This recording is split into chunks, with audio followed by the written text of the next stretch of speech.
everybody. Tonight we're debating whether or not Jesus existed, and we are starting right now.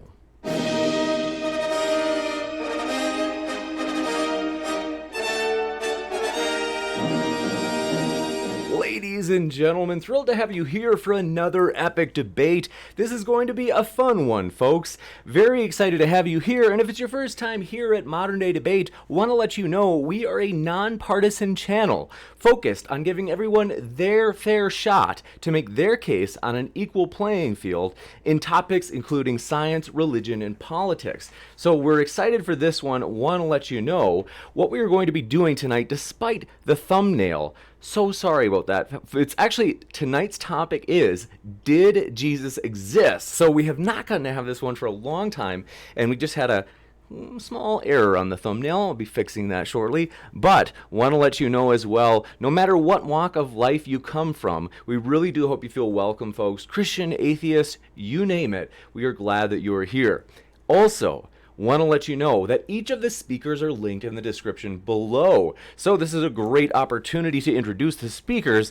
And by the way, want to let you know both of these guests have been here before. We're thrilled to have them back. And so we'll start with Dr. Richard Carrier, who we appreciate so much. You're going the extra mile for us, Dr. Carrier, and so your flexibility, despite the circumstances, I'll kind of let you share. And so also want to hear, though, what could people expect to find at your link if this is somehow the first time that they've heard about you? We're thrilled to have you here, Dr. Carrier. Cool. Yeah, thanks for having me on. You're always a great host, so looking forward to it. Looking forward to talking to Jay as well. At my website, people can find links to buy the many books that I've written. My blog, you can find links for classes I teach. I teach online classes every month. And you can find my Twitter feed, my Facebook feed, and all of that stuff there. Plus, great deal else, everything else you want to know about me and all my work and so on. It is all at richardcarrier.info. Absolutely. And yeah, I should tell people I am calling from my car. Halfway down a mountain, because I now live up on a mountain. But my internet's out, so all my comms are out up on the mountain. So I had to drive down to the chain park where you have a huge turnout that put chains on your vehicle when it snowed in to get up the mountain. So I get a little bit of service down here, cellular. So here I am on my cell phone in my car doing the debate tonight.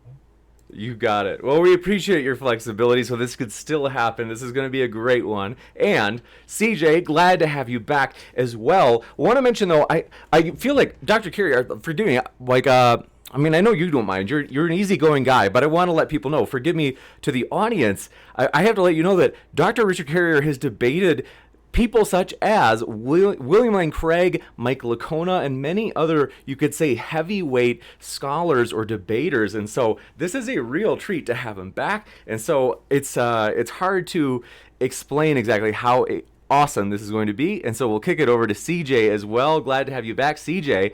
The floor is all yours if you'd like to share what people can find at your link as well. I think you might be on mute. My apologies. So yeah, my name is CJ Cox. I run the Synagogue YouTube channel here, of course, on YouTube. Usually talk about things like politics and apologetics. Wanting to get into a little bit of, philosophy and history, of course, and stuff like that. But want to see where this is going first. I don't want to bite off too much, more than you can chew and stuff like that. But nonetheless, I've been, getting into a bunch of debates here recently, primarily with atheists, though I've had a couple debates in-house, a debate with a Black Hebrew Israelite, and I've debated Nadir Ahmed, really only once. Everything else besides that was a discussion. Whether or not that is, I guess, a serious, notch under my belt is anybody else's guess. But nonetheless, that's sort of where I'm coming from. And I'm, of course, very happy to be here today. And yeah, absolutely happy to get started. Absolutely. So this is going to be fun, folks. I want to let you know for the format, it's basically going to be a flexible 10 to 12 minutes from each side for their opening. That will be starting with the affirmative, which is CJ arguing that Jesus did exist. And then following that, Dr. Carrier will, of course, get his 10-minute opening statement, and then we'll go into that 60 minutes of open dialogue, followed by Q&A, which should be about 30 minutes. So if you happen to have a question, feel free to fire it into the old live chat. If you tag me with @ModernDayDebate, it makes it easier for me to get every question in that list. And Super Chat is also an option. So if you would like to have your question go to the top of the list, as well as if you'd like to be able to make, you could say, a comment or objection that each of the speaker or whoever speaker you're addressing would get to address or give a response to, you can do that with Super Chat as well. So with that, we will kick it over to CJ for his opening. The floor is all yours, CJ. Alrighty, so thank you guys very much. I'm obviously very happy to be here, as I said earlier, and I want to, obviously thank James and Dr. Carrier for being here with me. I want to just start off by saying briefly, shalom to everybody in the audience and blessings to you all in the name of our Lord and Savior Jesus Christ, to whom I give the glory. I suppose I am one of those dreaded fundamentalists that everybody warns you about. But nonetheless, I think this will be a good conversation. So my position is, of course, that Jesus Christ did exist. And I would even go further and say that not only did Jesus exist, but that the Jesus as portrayed in the Gospels is the Jesus who existed. I think if we're looking at historical evidence, there is numerous historical evidences to look at. He's abundantly attested to in the 1st century and 2nd century literature. And we're definitely going to go ahead and go through some of those right now because I don't have time to go through all of them. But the reason we won't have time to go through all of them is because it is truly abundant, especially if you want to mention, although it's sort of in passing, the ones that are a little bit questionable, but may actually be references to Jesus. So the first one I want to start off with is actually the New Testament. I take a different position than most, which is that the New Testament by itself is solid enough evidence to consider Jesus Christ a historical person. I will say clearly, and I hope to defend it here today, that there is absolutely no good evidence whatsoever for the modern scholarly consensuses on things like Markan priority, on things like the lack of disciples' authorship of the Bible, and so on and so forth. The vast majority of these things are based either in circular arguments. For example, Mark, we know, is one of the lowest gospels because it has the lower evolved Christology. And we know that the Christology was evolved because Mark is the first gospel, and it goes all the way up to John. Of course, that's a circular argument. And there's other arguments that are like this, or presuppositional arguments. Like, for example, we have Mark 13 and in Matthew, I believe 24, prophecies about destruction of Jerusalem. Obviously, prophecy doesn't happen, therefore it must have been written after the fact. This is a presuppositional argument.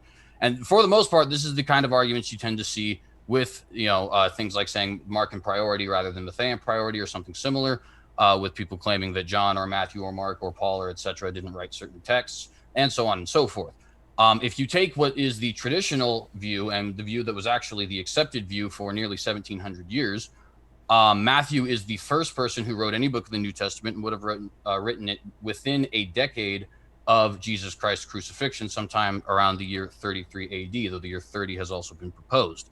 Mark would be coming after that, before the Jews would have been banned from Rome, which is about 49 AD, which means it would be no later than sometime at about 48. And Paul would be writing after both Matthew and Mark actually were already in existence. This lines up with numerous things we actually hear from various church fathers. For example, Eusebius actually gives us what would be corresponding to our modern Gregorian calendar as 41 AD as the date for the writing of Matthew. Irenaeus tells us that the writing of Matthew took place when Paul and Peter were in Rome, which has to be, of course, before the year 49. We know it has to be before the year 49 because if they founded the church in Rome, it has to be, of course, before the Jews were banished. It can't be after the Jews were reinstated because the book of Romans is written at a time that would imply the church is already established sometime in the mid to early 50s. So if we look at the evidence just right off of the bat there, from the people who were closest to the situation, from the people who were getting this in any sort of a traditional sense or any sort of a custodial sense, right? They do have a unanimous opinion as to when these books were actually written. Another example of this is the book of Luke. The book of Luke does sort of presuppose a couple of things. For example, it doesn't have any sort of reference to Paul being killed, although it is very well attested church tradition. And by church tradition, I mean Christian tradition, not necessarily the tradition of a specific body. Very well attested church tradition that Paul was executed at around the year 64, potentially as late as 68. What we see in the book of Acts is a Paul who is, of course, alive, but has recently been arrested. And we see that this is, of course, the second one of his works, who he is writing to a man by the name of Theophilus. Some people have suggested Theophilus may potentially be a lawyer for Paul, though I think that's a little bit more speculative than I want to defend here today. The book of Luke, John, Mark, and Matthew all have prophecies in them that they don't end up stating within their own texts were fulfilled. This is a very interesting thing because the Bible is not shy at all about saying, and this includes the Gospels, about saying when prophecies within its text were revealed during its time, or were fulfilled rather during its time. One of the immediate examples I can use is the book of Genesis, when it promises Ishmael 12 princes. 12 princes are indeed begot within the pages of Genesis, and the Bible is not shy about that. It doesn't care about a future apologetic that says, oh, this might have been something that is fulfilled after the fact, therefore. It's just telling you what actually came to fruition. We see this in the Gospels as well with the betrayal of Judas. It is said that one of the people will betray. And in the Gospel of John, it is actually explicitly stated to be Judas. And then the fruition of that comes to pass. And the Bible is not shy about that. Yet, for some reason, the Bible does not at any point in time note the fruition of Jesus's prophecies regarding the destruction of Jerusalem. In fact, in numerous instances, it seems to talk about Jerusalem and the community in Jerusalem as if they actually still exist. For example, Matthew 24 does not appear to be doctored in a past tense way in order to make it sound like the people who were in Jerusalem had to flee in the past, but no longer have to flee now. But in fact, you could read Matthew 24, if I am correct, of course, at the time it was written and conclude, okay, this is foretelling of a future time when I will have to flee to the mountains because of an attack here on Jerusalem, so on and so forth. If the New Testament can be trusted, which of course I say that it can, that means we have 4 and potentially 5 eyewitnesses to Jesus Christ. The 4 eyewitnesses that we would know would be Matthew, Mark, Peter, and James, James being a brother of Jesus and the other 3 being among his 12 disciples. We have a potential 5th as well, which would be Jude. There are those who have suggested Jude was an apostle. There are those who have suggested Jude was another one of the brothers of Jesus because he's said to be the brother of James. And there are those who have suggested he's both. There is also those who have suggested he's neither. So it's a little bit questionable in that particular case. But there is potentially 5 and at least 4 eyewitnesses within the New Testament itself. If we look at the 3 who are not eyewitnesses, we will notice that all 3 of them were adult, alive, and well, of course, this is if the traditional view is true, adult, alive, and in the proper area during Jesus's ministry. This is an incredibly important thing because it's one thing to say one is not an eyewitness, right? Paul was not an eyewitness to Jesus. He may not have met him. Okay, that's perfectly fine.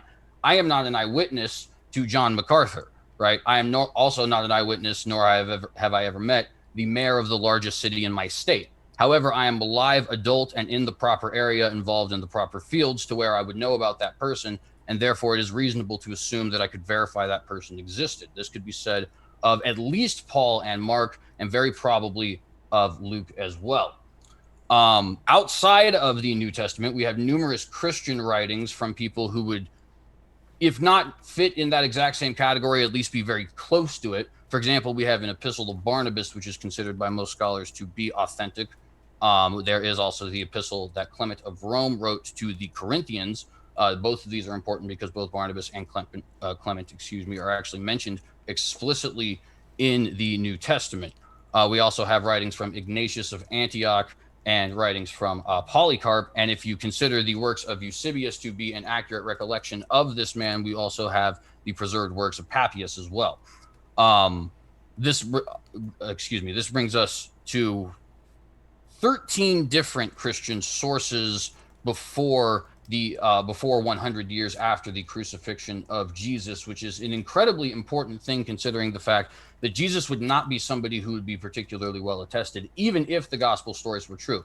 To give a perfect example of that, I would venture to bet that nobody here in the audience, unless they've seen my recent hosting of a debate, or the people who I am talking to right now, Richard Carrier or James Kunz, right? I don't think you guys would have any idea about who William Branham was.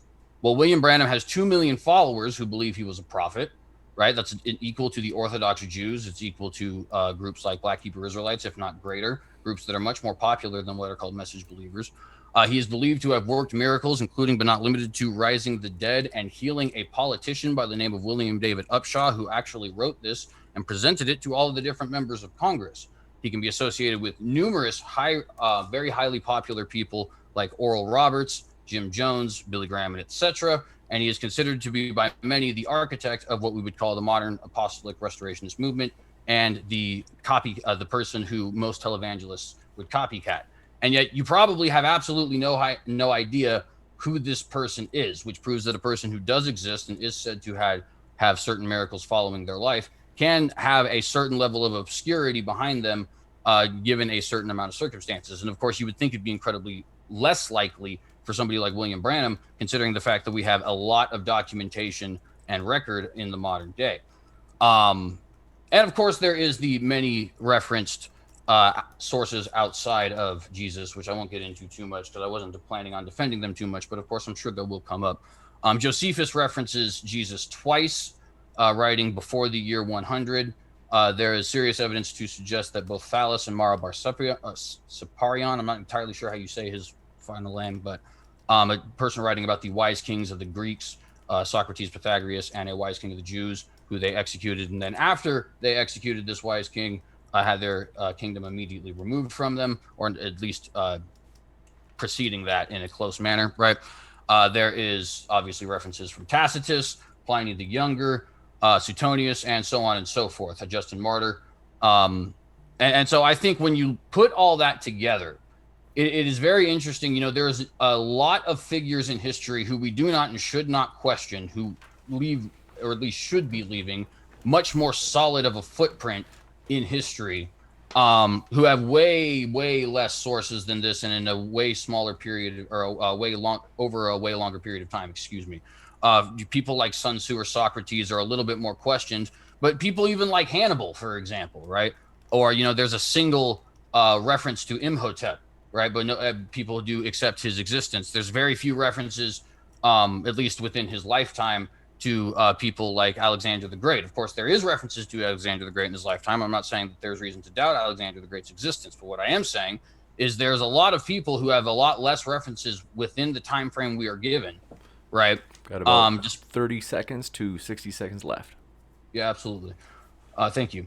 And well, I mean, I kind of made my point already with that, right? The fact that I believe that these people are not questioned, they should not be questioned. But if we started applying the same level of standard to people like Hannibal, Sun Tzu, William Shakespeare, Socrates, so on and so forth, we would start concluding a lot of figures in history do not exist. I personally find mythicism quite frankly, always to be lacking. I wouldn't say always necessarily. Obviously, there's some good examples. In fact, Dr. Carrier brought up a good example in his book about Ned Ludd.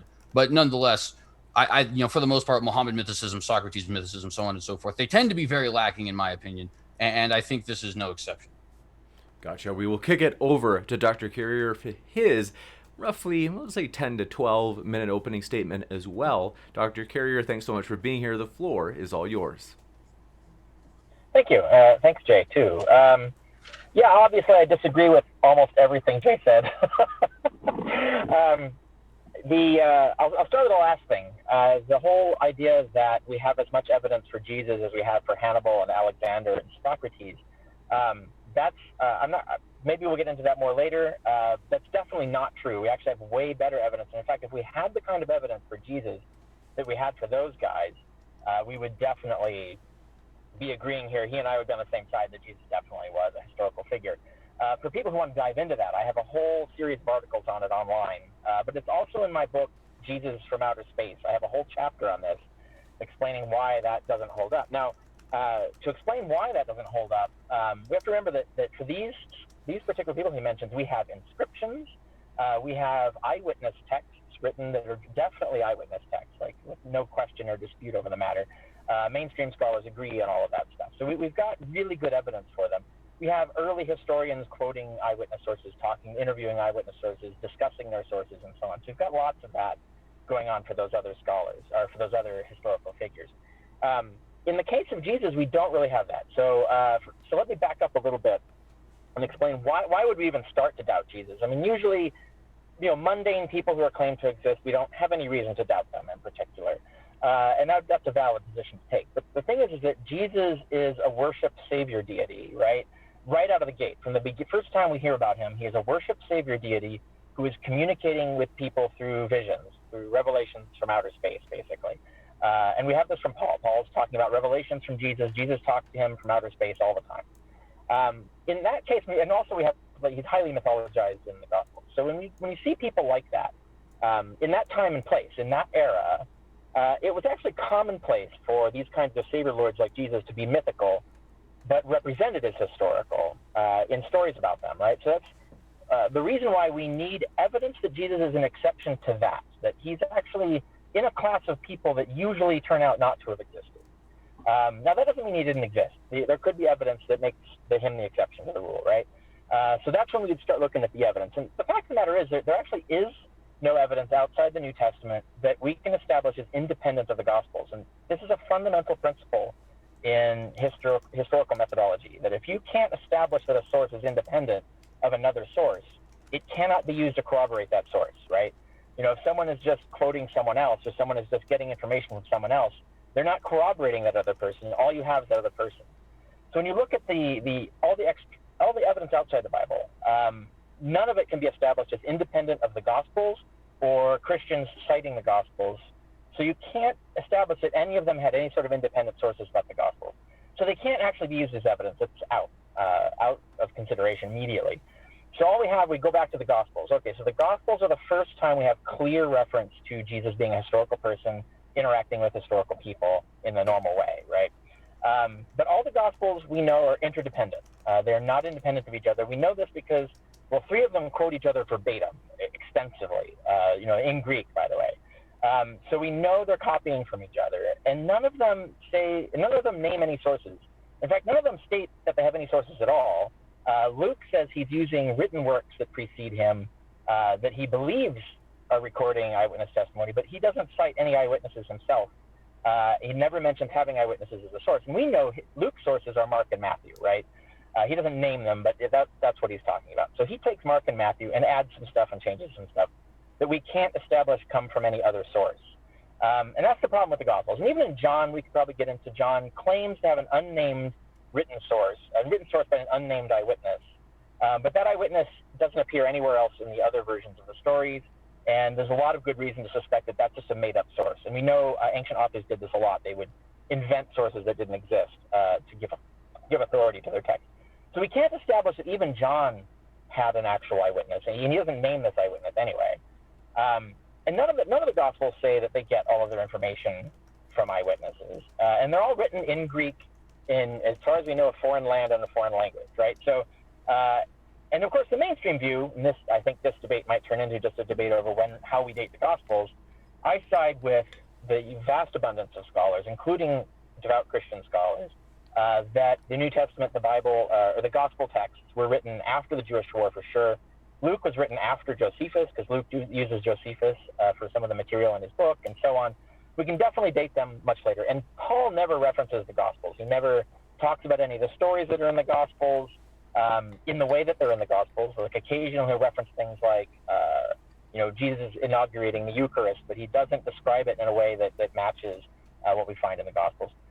And Paul doesn't say there are these Gospels. He doesn't talk about them. He doesn't quote them. And that's the problem. So the Gospels do clearly appear to post-date Paul, and most mainstream scholars agree about that. So if we're going to debate that issue, I think probably that's what most of this debate will end up being about. But from my perspective, I go with the mainstream scholarship that the Gospels are later, and we can't establish that they were written by eyewitnesses. We can't establish that they had eyewitness sources. So they look just like the same stories we have for all these other non-existent hero gods. All these other favorite gods also have stories like this told about them that also are similarly unsourced. So we can't rely on that because, if all non-existent people had these same kinds of stories written about them, Jesus having these same kinds of stories written about him by itself is not adequate evidence. So we go before the Gospels, the earliest evidence we have, which would be the epistles. And in fact, several of these, and this might be something that we'll debate, several of these mainstream scholars agree are forged. 2 Peter, for example, is pretty much universally agreed to be a forgery written in the 2nd century, so we can't use that as evidence. Forged evidence isn't evidence, right? James and Jude, those epistles don't ever mention Jesus being a historical person who lived on earth. So they actually can't be used in this case. If we look at Paul, there's 7 letters of Paul that everybody agrees are authentic. I'd say at least 6, but it doesn't matter for this particular debate.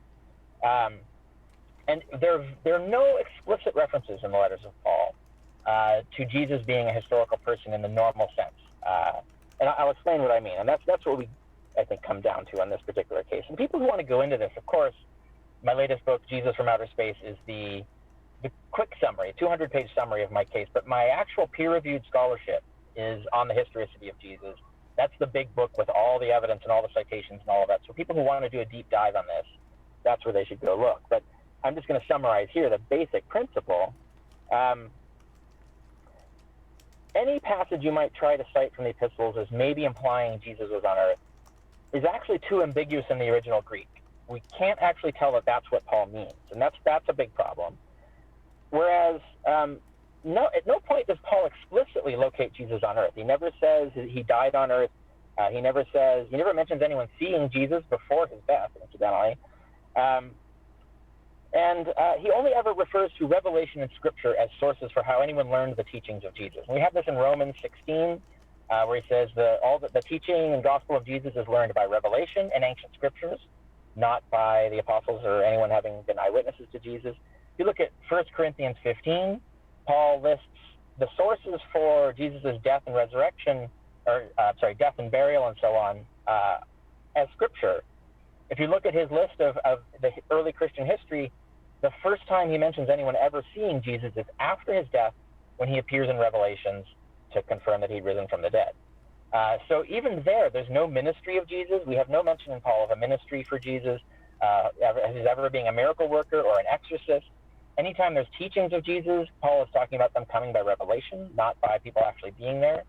Even in Romans 10, he mentions that the only way the Jews could have learned about Jesus and his teachings is through the apostles, which means that Jesus, the author of Romans, as far as he knew, Jesus never preached to the Jews. There was never a Jesus walking around preaching to the Jews. Only the apostles heard Jesus, which means he's talking about the revelations. People who had revelations of Jesus were the ones who declared themselves apostles. So if you had a revelation of Jesus, then that's your source of information about Jesus, what happened to Jesus, what he did, what his teachings were, and so on. So if you look at these kinds of passages, and even like you look at Philippians 2, where you have another creedal description where it mentions Jesus being a pre-existent divine being who comes down, assumes a body of flesh, and then is killed and then rises again. Even there's no mention of Jesus doing any of this on earth, right? Or anyone seeing it. There's no mention of a ministry for Jesus. Paul never references any events in Jesus' life as an analogy to learn by or a lesson to teach from or anything like that. So when you add all of this stuff together, it looks deeply suspiciously like the original Christians, as far as Paul knew in Paul's day, and this would be the 50s AD, so we're talking the 30s to the 50s AD. Well, Paul's writing in the 50s, he converted in the 30s, so over his whole life, 20 years plus, the only thing he knows about are Jesus being known through revelations, meaning dreams and visions. That's the only way anyone ever met Jesus. There's no historical Jesus in our sense. Now, of course, Paul thinks there's a historical Jesus in the angelic sense, of course. He thinks these visions and dreams are of a real person. But he's not talking about the Jesus walking around Galilee. We don't hear anything about a Jesus of Nazareth, Jesus walking around Galilee, Jesus being killed by Romans, Jesus preaching to the Jews. We don't hear any of that until after Paul has finished all his writing. So as far as we know, after Paul is dead. And then we get the Gospels, and then suddenly whether it's the Gospel of Matthew or Mark, it doesn't matter. All the other Gospels copy from and get their information from the first Gospel that was written, and then just expand and embellish on that. So we don't really have solid evidence that Jesus existed any more than any of the other non-existent people from non-existent savior gods that also had these kinds of historicizing stories told about them. And that's the basic case that I make. Now, obviously, there's lots of things you could poke at and question and stuff, so we'll probably get into that in the discussion. But how much more time do I have in my 10? You have 1 minute and 30 seconds. All right, you know what? I'll just end there, and then we'll get into other things as we go. You bet. We'll kick it into open dialogue. So, thanks so much, gentlemen, and the floor is all yours for that open discussion. Yeah, absolutely. Do you want to go first, or I can go first either way? Though I guess to kind of just like ask questions. Oh, I mean, obviously I would get started with. I don't really have a question. I would just say like, um, when you said the Gospels should be really early dated, like super early dated, there's almost no mainstream scholar today that would do that. You say that there are circular arguments for these datings. I don't think they're really circular arguments. I think what you're talking about is you have your presuppositions. Your presupposition is that Jesus has miraculous powers and therefore could have predicted the fall of Jerusalem, for example. Whereas mainstream scholars start with the assumption that usually when you find miraculous tales in a book, they aren't true. And so usually when you find these kinds of predictions being represented, they represent the text being written after the fact. And I think if you start from no presupposition, where you're not sure whether this could happen or not, then you could say that we can't say for sure. But the fact of the matter is that most scholars agree that it's highly unlikely that there was actually a guy who predicted the fall of Jerusalem in this detail, especially as we see in Luke. But that's not the only argument that we have, right? We have the fact that Paul seems to have no connection with the Gospels. There's nothing in Paul that connects to the Gospels in a way that suggests that those Gospels are circulating or even known to him at the time, or that there are any controversies existing that would be based on those Gospels in his day. The Gospels very clearly seem to pro-state Paul. And we have other examples. Luke, for instance, there's a lot of evidence that he relied on Josephus, in particular the Antiquities, which we know is dated to 93, because Josephus tells us when he published it was 93 AD. I mean, we convert it to our date, 93 AD. And so Luke postdates that, right? So scholars have a lot more that they base this information and this conclusion on, whereas there isn't any evidence that they date earlier. Like if you cite, 100 years later, these other guys like Irenaeus, who cite no sources for their information. So that we have of course they believe the Gospels are written early, but they have no sources for that. So we have no way to believe or trust that they have any reliable information as to when these Gospels were written. So we can't use that evidence, really. So we're stuck not knowing the dates of the Gospels. And so on balance of evidence, I think it looks like they're written after Paul because of the disconnect between Paul and the Gospels. So what is your take on all of that? Yeah, so I would say a couple things. So first and foremost, I think that there is multiple arguments, of course, I know put forward for things like marking priority and late dates of the Gospels and not giving traditional names and things like that. But I find that all of them are either presuppositional or circular in a lot of ways. The two I had given the example of. So, for example, the one that I think is circular in a way is, so people will say, we know that there is this evolution of high Christology because if you go from the earliest Gospel, Mark, and work your way up, then that's going to bring you to an evolution. And it's like, okay, but how do you know Mark is the earliest? Well, because we have an evolution of high Christology, right? And it's like, okay, well, then that you don't actually know because you're setting one up upon something else that's also not proven. When it comes to things like the prophetic thing. Argument. Sorry, go ahead. I think it's predating Mark. Yeah. So yeah, that one I agree is that's not a good argument for dating, but it's the other arguments that we're usually using, that mainstream scholars are using for the Gospels.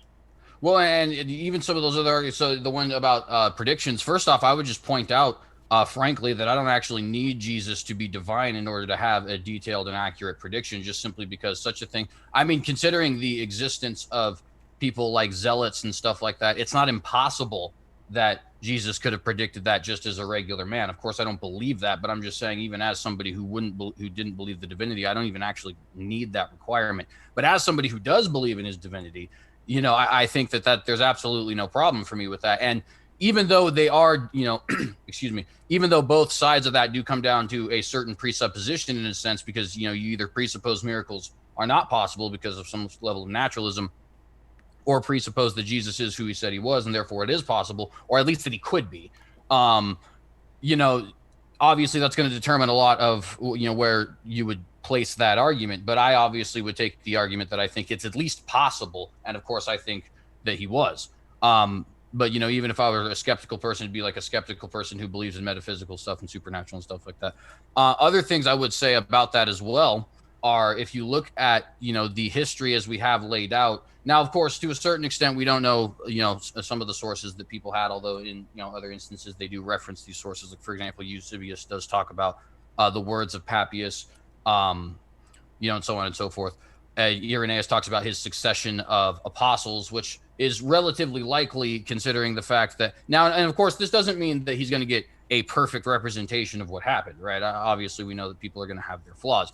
But if Irenaeus is truly learning from Polycarp and Polycarp is truly learning from John, well, then there is a succession there of, the traditions that you're getting. It's an oral tradition, but it is a succession nonetheless. And there may even be a written tradition behind it. Nobody necessarily knows in that sense. Although I think most people would agree there's at least some level. Obviously, Irenaeus references all 4 of the Gospels. So he does have, the written record in that sense as well. And all of these people are unanimous in Matthew comes first, Mark comes second. Some people do claim about the time in the 300s, 400s that it's possible that Luke might have come second. Everybody agrees John came last. And there has to be a reason for that, right? Because, and of course, we know what some of the reasons are because these people listed. Like I said, in some instances, it's because of succession of oral tradition. In some instances, it's because of the records they had from people living 200 years before them, like Eusebius quoting Papias.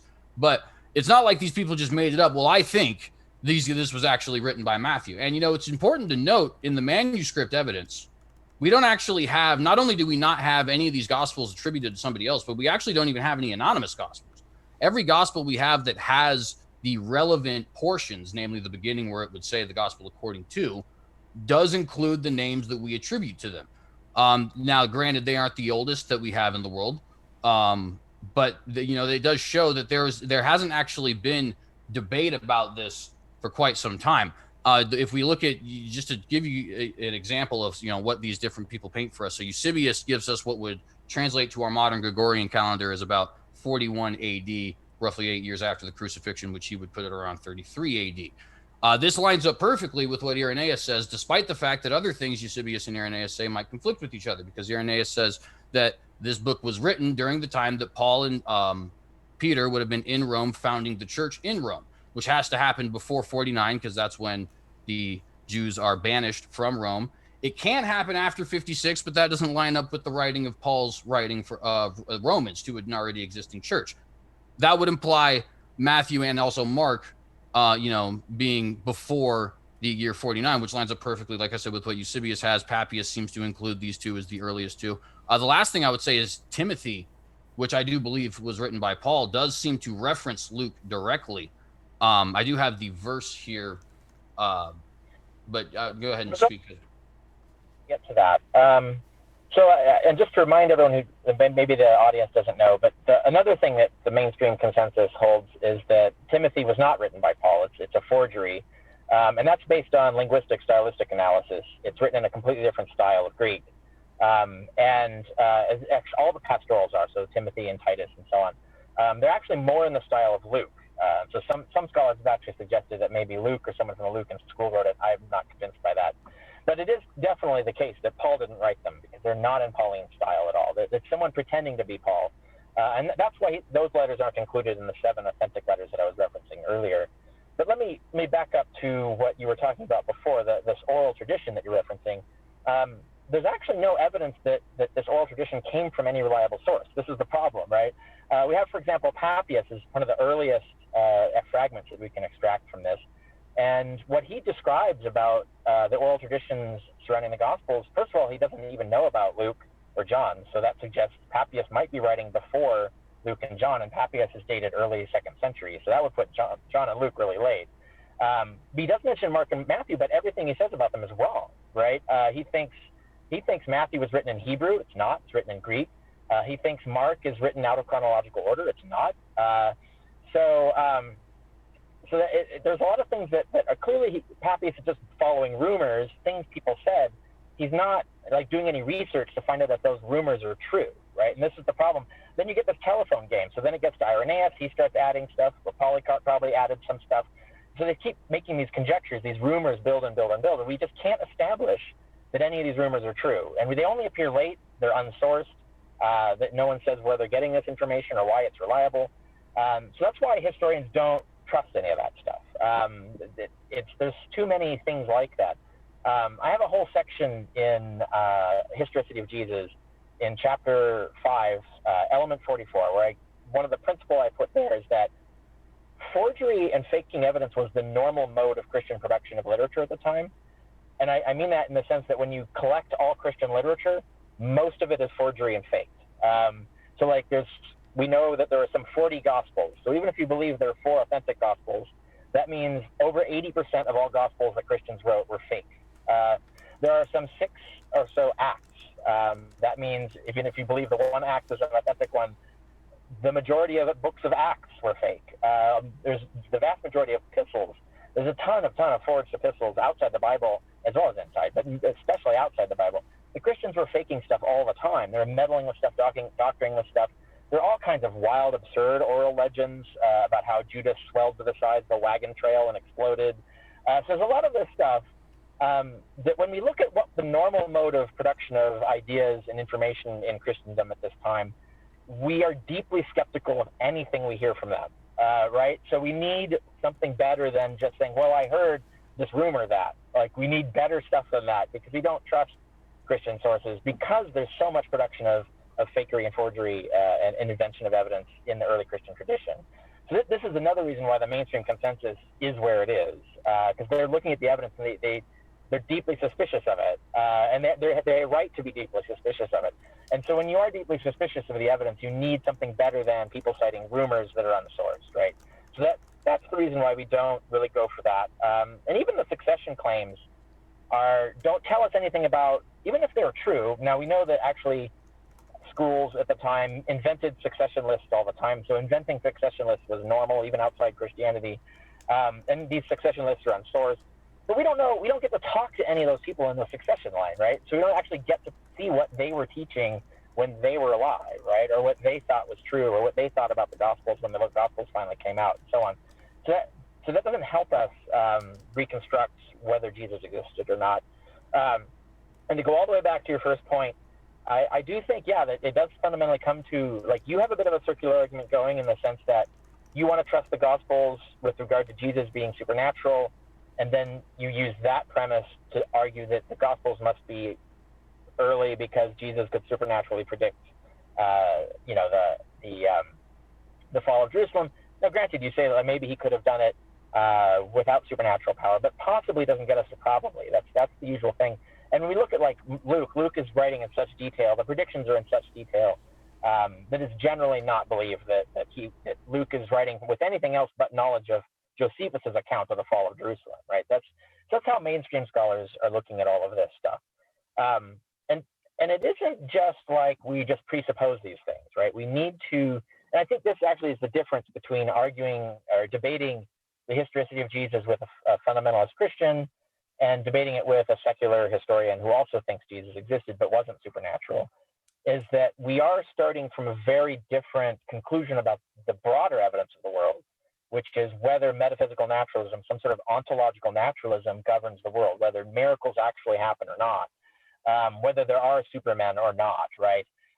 And that's not a presupposition. There's the mainstream view that that's not the case, that there aren't miracles and supernatural explanations tend not to be true. The reason we hold that position, the reason mainstream historians hold that position, is because of the vast history of evidence from the sciences and from history and journalism and so on, establish that those things definitely do not match what actually happens in the world, whereas we have tons of evidence that those things get made up, right? So we know for a fact that stuff gets made up all the time. We have no evidence that it really occurs. So the probability, when we see that in a text, the probability that it is another case of being made up versus, like, there's many miracle accounts in the ancient world outside Christianity as well, Jewish, pagan, and so on. We don't believe those either. And it's based on a sound conclusion from the evidence regarding what is probable. And to overcome that, we would need much better evidence than we have. To say that, again, Jesus is the exception, that his miracle stories are true, but all the other miracle stories of all the other miraculous people in the ancient world are not, that requires a lot more evidence than we actually have to establish. So it's much, much harder to establish a supernatural Jesus than just a mundane guy who got exaggerated later. But I think even that mundane guy, it's really hard to establish any conclusive evidence that he existed either. It's not impossible. I mean, I come out with a conclusion in my book on the historicity of Jesus that the best probability is 1 in 3 that there was a historical Jesus, which is a respectable probability. It's, I don't think it's like certain that he didn't exist, but I think it doesn't even rise to the occasion of really definitively proving that there was a non-supernatural Jesus. The task set before you is vastly harder if you're going to start with the supernatural Jesus. Well, excuse me. I don't actually think that that's so. And I think there's a lot of instances in modern religions and sects of Christianity and sects of other religions and so on that actually kind of prove that. Just to give an example that I know everybody would agree on, I think that everybody here is not Mormon. Therefore, we believe Joseph Smith was not a prophet and that, miracles attributed to him and so on did not actually occur. And yet that doesn't actually have any bearing on, the things that he did actually write or the fact that he did exist and things of that nature.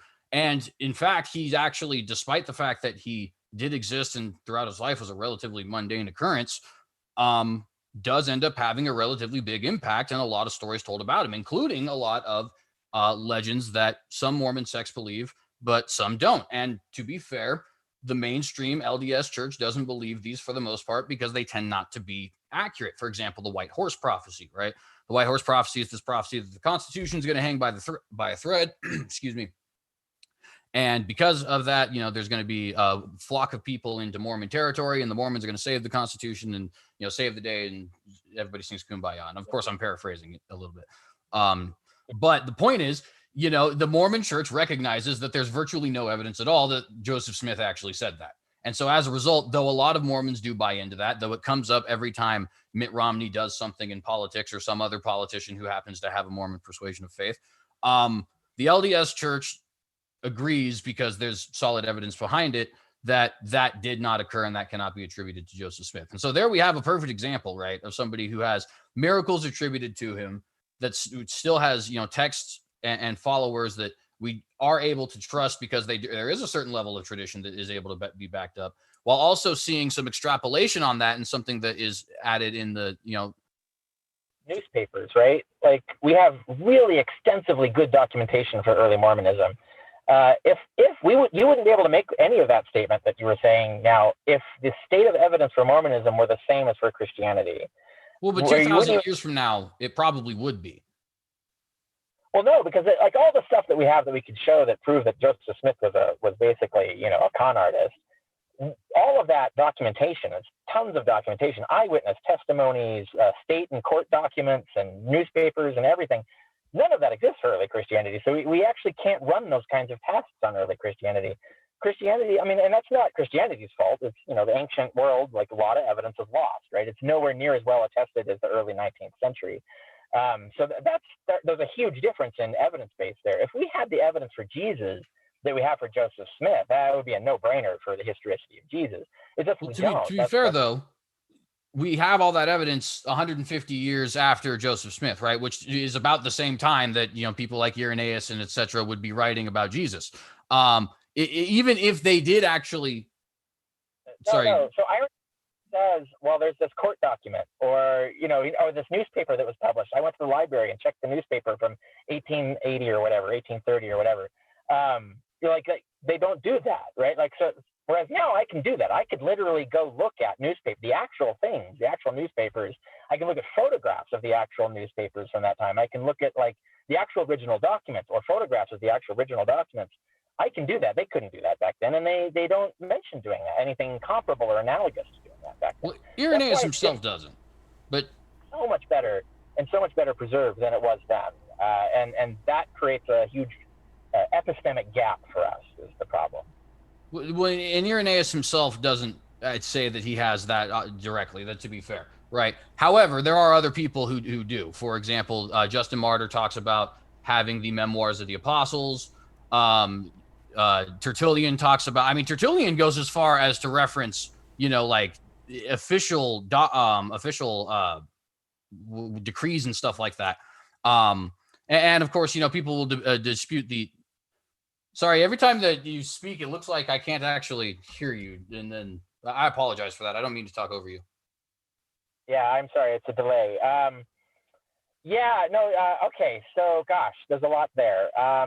So I just had a really good written debate online with Jonathan Sheffield, who's Episcopalian scholar, Anglican I know him well. scholar. And that debate, I've had 2 debates with him. They're really good online. But the one that, let's see, what was the last one was, well, one of them was on the wrong ending of Mark, whether that was authentic. And then there was another one that we did on a similar point on whether the Romans could disprove the resurrection. And this question of the Acts of Pilate comes up, the question of government documents and stuff. And we're not going to have time to go into that here, but Jonathan and I go into it in detail in that debate. So that's on my website, so people can go there and look for Jonathan Sheffield and then find our debate and our discussion of this. But the Acts of Pilate is another example of a Christian forgery. It wasn't a state document. There actually is no evidence that there were any state documents that could confirm anything in Christianity.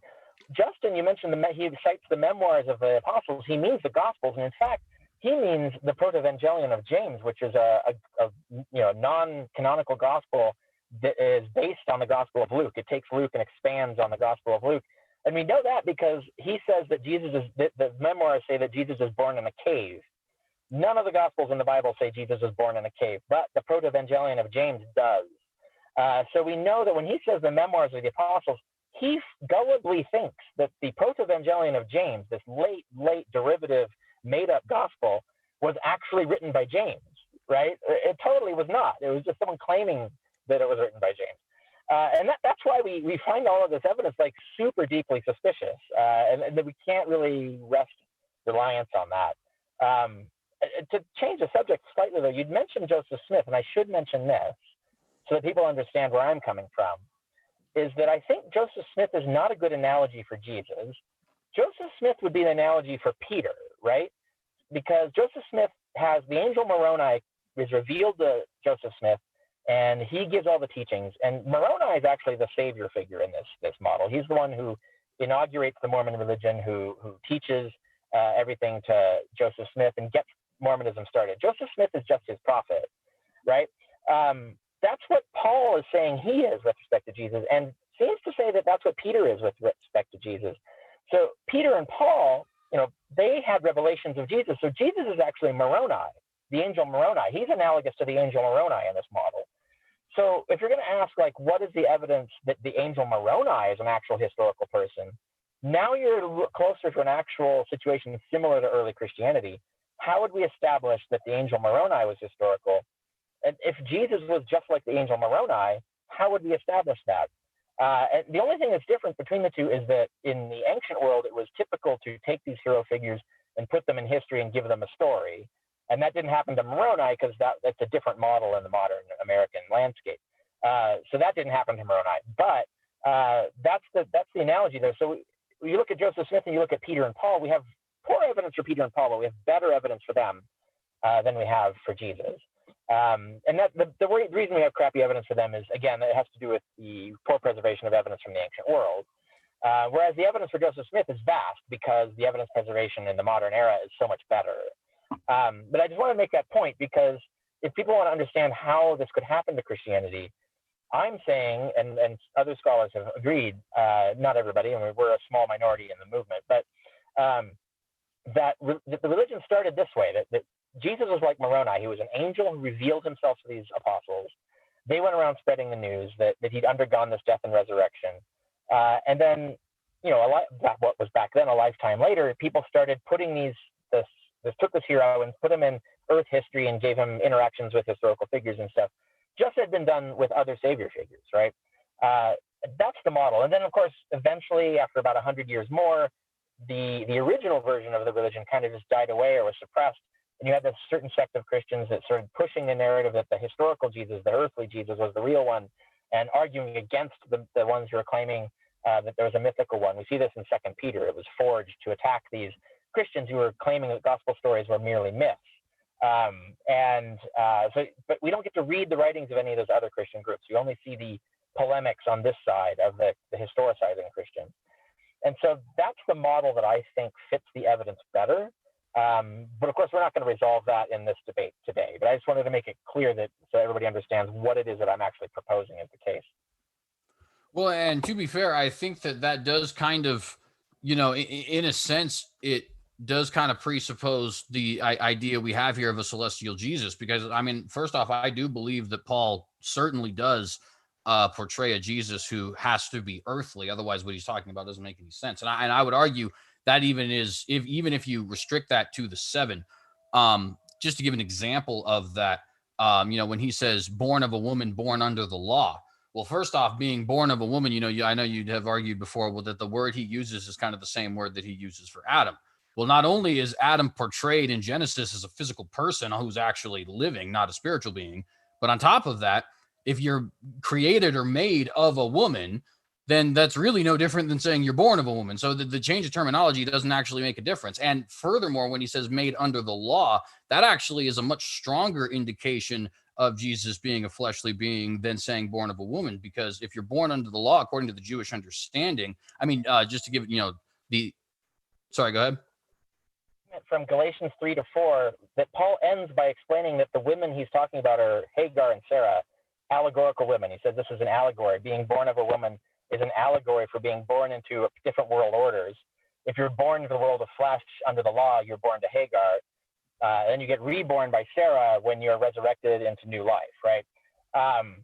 So when you look at the context, when Paul says Jesus was born of a woman under the law, and then immediately says, I'm talking about allegorical women, he doesn't immediately say it, but it's in the context of the argument, the flow of the argument. And I have an article on this if people want to see that. On Galatians is definitely allegorical. You can check that out on my website if you want to go into this in depth. But this is what I mean by in context. It's ambiguous now, right? So now we're not sure that he means, let's say, Mary or some actual physical woman. There are other reasons why that's weird. Like there's no particular reason for him to mention the physical birth of a woman. Like there isn't any reason for him to do that. But the point being is also when he says born, you mentioned that he uses the vocabulary. He uses the word that means a manufactured body. And yes, of course, he believes Adam was a real person. He believes Satan is a real person. He believes Jesus is a real person. He believes Jesus really did assume a body of flesh somewhere. He just doesn't tell us where that happens or how he knows that, other than he says, the way I know this is by revelation and scripture, right? Those are the only sources of information he says he has or claims to have. And so the issue is that when he uses that word, a few lines later, he talks about our births, he uses the word that he prefers for human birth, actual being begotten by a woman. But when he uses it of Jesus, he uses this word of manufacture, divine manufacture of Adam's body and our future resurrection bodies. The same word is used in Paul to refer to those, which are also not literally born. They might be allegorically born of Sarah in the context of Paul's argument, but they're not literally born of an actual human woman. So the fact that Paul uses this weird vocabulary, even Christians were bothered by this. So we have early Middle Ages, Christians frantically tried to alter the text by erasing the word, the troubling word of manufacture that means come to be in the sense of a manufactured body, and tried to put in Paul's word for human birth in both places, in both Galatians and Romans, by the way.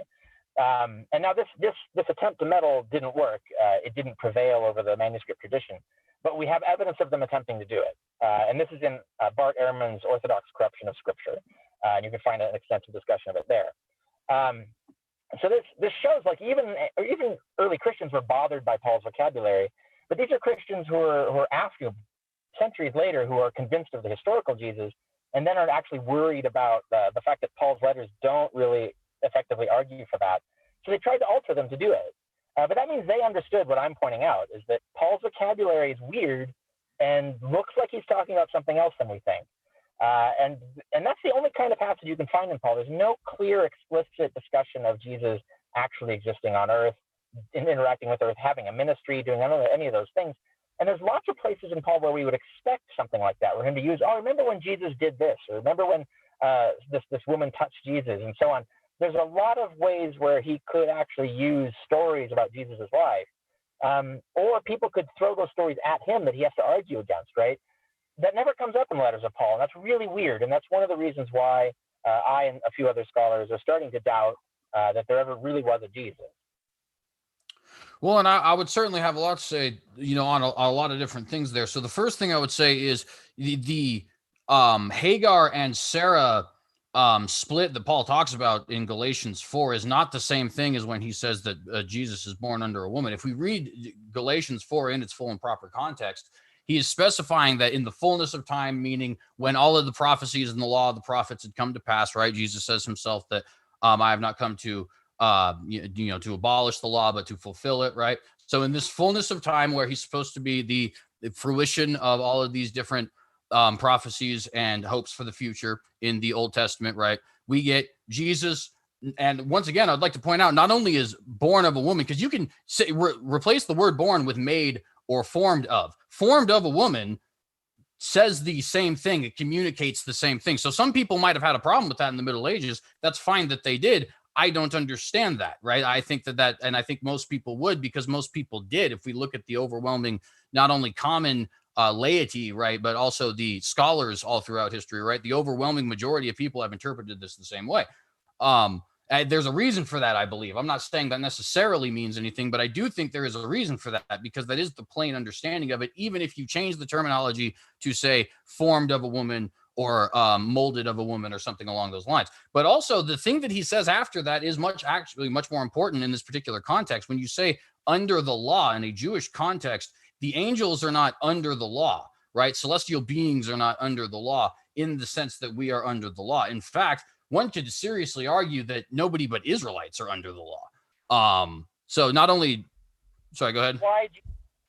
That's why Jesus had to assume a body of flesh, so that he could be born under the law, right? So that's what Paul's right. So then he's no longer a about. celestial Jesus, though, right? When you assume a body of flesh, you are born to Hagar. You are born to a woman, the woman being Hagar. It's an allegorical woman. It's not a literal woman. And Paul says that. I would recommend, you might want to actually read my article on this, Galatians allegorical, on my website, and see what you think about it. Because what I do is I look at the entire argument from beginning to end, because you can't just cherry pick a verse out of context. You look at the argument from beginning to end, it'll start to become clear to you that this is what Paul is arguing. And he could be arguing this whether Jesus really was born of a woman or not. I'm not saying that this is evidence that Jesus didn't exist. I'm just saying that what Paul's doing here is not talking about the birth of Jesus literally. So it doesn't give us information about what he thought about the literal birth of Jesus. And that's why it just comes out of the evidence box. It doesn't really help us either way in this debate. And that's the weird ambiguity of it is what I call attention to as the problem. Anyway, that's just what I wanted to add on that point. Well, so I guess, because I do want to look at some other text, so I guess we'll move on after this question. But I would just want to ask if you would agree that in order for this passage to make sense, Jesus absolutely has to become a flesh being, a flesh human being. Well, then what, doesn't that defeat the whole celestial? I mean, clearly then Jesus is Paul is referencing in what may actually be his earliest letter, right? A flesh and blood human being named Jesus, right? So I guess, maybe you're not aware of what the actual thesis is, but this is laid out On the Historicity of Jesus and in Jesus from Outer Space. Yes, if Jesus was killed and resurrected in outer space, or it would be below the orbit of the moon. There's a cosmological reason for that, but yes, that's the whole point. Is he's assuming a body of flesh. In fact, it has to be declared, it has to be Jewish flesh even. So we're not saying that didn't happen. Before that and after that, Jesus was angelic, and you're right, he wouldn't be under the law before that and after that. But Jesus had to assume a body of flesh for that very reason that you point out, so that he could be under the law, so that when he died to it, that his death could atone for all the sins of the world, right? That's the blood magic theory of Christianity requires that to happen. And that's well spelled out in Hebrews 9 for people who want to see what is the logic, what was the cosmological logic of this. So yeah, that's definitely what Paul and the early Christians believed. The question is where do they think that happened, right? Paul never says it happened in Jerusalem or Galilee or wherever. And he seems weirdly negligent of all the opportunities to discuss it occurring on earth, right? So the question is, even if it occurred on earth, he doesn't mention it being anywhere that anyone saw, right? Let's say it could have been in the Garden of Eden that was located between the Tigris and Euphrates or something. We don't know. He doesn't say, right? So Paul never says where this happens, and he never says anything that would allow us to connect it to any place on earth that there would be witnesses to, right? So that's the issue. So yes, the theory is Jesus definitely assumed a body of flesh. And Paul cites scripture as his source for that. So in 1 Corinthians 15, he says, Jesus, when he talks about the incarnation and death, he doesn't say anyone witnessed that or confirmed it from him while he was alive. it says we learn according to Scripture, which is the phrase for sourcing in ancient Greek. So he's citing Scripture as a source. And then the first time he gets to eyewitnesses as a source is after all that, when Jesus appears after his resurrection. That's the first time anyone sees and becomes an eyewitness to any of this. And so that's the weird sequence as well. So that ties back to what I was pointing out, is that's an example of not decisive evidence, but it is curious, bizarre evidence that starts to look like what we're talking about rather than what the usual historicist thesis is. Well, and I think to a certain extent that's very separated from what I think we could reasonably expect Paul to believe as somebody who, at least by his own reclamation, was a Pharisee of Pharisees and a very Hebraic person. I think if we're actually looking at this, because there's nothing in the Jewish tradition that is going to provide you this idea of, fleshly celestial beings or beings possibly being born in the lineage of David, but also somehow not on this planet, right? And I will admit, you could probably find something like that in certain pagan sources. I'm sure you could, though I may not be familiar 100% with what that might be. It does sound very similar to what, the Greek gods are kind of portrayed as these sort of like superhumans rather than gods in the Abrahamic understanding, right? But that doesn't seem to be anything that we would have any indication that Paul would believe or that the early Christians would believe, right? In fact, I think that when you look at things like descendant of David, that seems to be pretty clear that it has to be somebody who would be born on this earth, because David's descendants would be on this earth. And actually, I would point out really quick, you brought up 1 Corinthians 15. 1 Corinthians 15 is actually a pretty interesting one, because first off, 1 Corinthians 15 references Jesus as being, witnessed by multiple people before he was witnessed by Paul in a resurrected body, which does seem to assume that these people could have, because you can't verify a resurrected body of a celestial being if you never saw that the being that actually came down in the flesh and then was killed. But more important than that, there's certain things like, for example, he points out Cephas and James, implying they have some sort of importance. Well, why? Well, James is called the brother of Jesus and Cephas is Peter. He uses the phrase the 12. The 12 seems to imply not only that the 12 disciples exist, it seems to be a reference to the 12 disciples, but it also seems to imply that everybody actually knows who these disciples are, because he doesn't extrapolate on who the 12 are. He just says the 12 and assumes everybody's going to know what that means, which in my opinion seems to indicate, if not the Gospels, then at least some level of what the Gospels portrayed, which is the story of Jesus, because that's where you get that information. Paul doesn't ever tell us about the 12 disciples or list their names or anything along those lines, nor does he actually tell us the importance of Peter, other than that he's a pillar of the church, which he references in passing. Sorry, I couldn't tell you, were you wanting to respond there? Paul never refers to disciples. He has no knowledge of the word relating to Christianity. He doesn't call the 12 disciples. And in that passage in 1 Corinthians, he seems to think the 12 are separate from Peter, right? It appears to Peter and then the 12. It appears like Peter is something separate from the 12. And then the sequence of appearances that continue there do not line up with any gospel. This is an example of what I mean. Like, Paul does not seem to even be aware of the gospel appearance narratives at all. His account doesn't match up with them in any way. And yeah, he very explicitly says that these are revelations, not of flesh and blood. The revelations occur inside you. You feel it and experience the Jesus inside you. He says these things. So we don't really have, of course they believed that there was a bodily Jesus visiting them, because that was the dogma and the thing they believed about angelic figures, is the thing they believed about divine beings, and the things they believed about resurrection in general. That doesn't mean that they scientifically confirm this in any way. Like if Jesus appears to them, I am resurrected, they're going to go, oh, okay, so he must have had a body, he must have had a supernatural body, and so on. When you look at Paul, when he argues in the rest of 1 Corinthians 15, argues very vehemently for Jesus having this new supernatural indestructible body, all his arguments are based on ideological conjecture, right? At no point does he cite evidence. Well, Peter tried to hit him with a hammer and it didn't do anything. There's no, or Thomas touched the wounds or any of that stuff. There's no reference to actual eyewitness evidence to base their belief that this Jesus had a body. It's all based, this belief is based entirely out of an ideological set of presuppositions. And so that tells you what we're talking about here. That's why it's not evidence that Jesus really existed. Yes, they probably may have had visions or dreams in which Jesus, they think, appeared to them and talked to them and so on. Or they may have claimed it and it didn't happen. But even if it really did, we know that happens naturally. We have extensive scientific evidence of and also historical evidence of people believing that when God visits them in their dreams, that those are real gods and those gods have bodies and so on. And same with visions and hallucinations and things like that.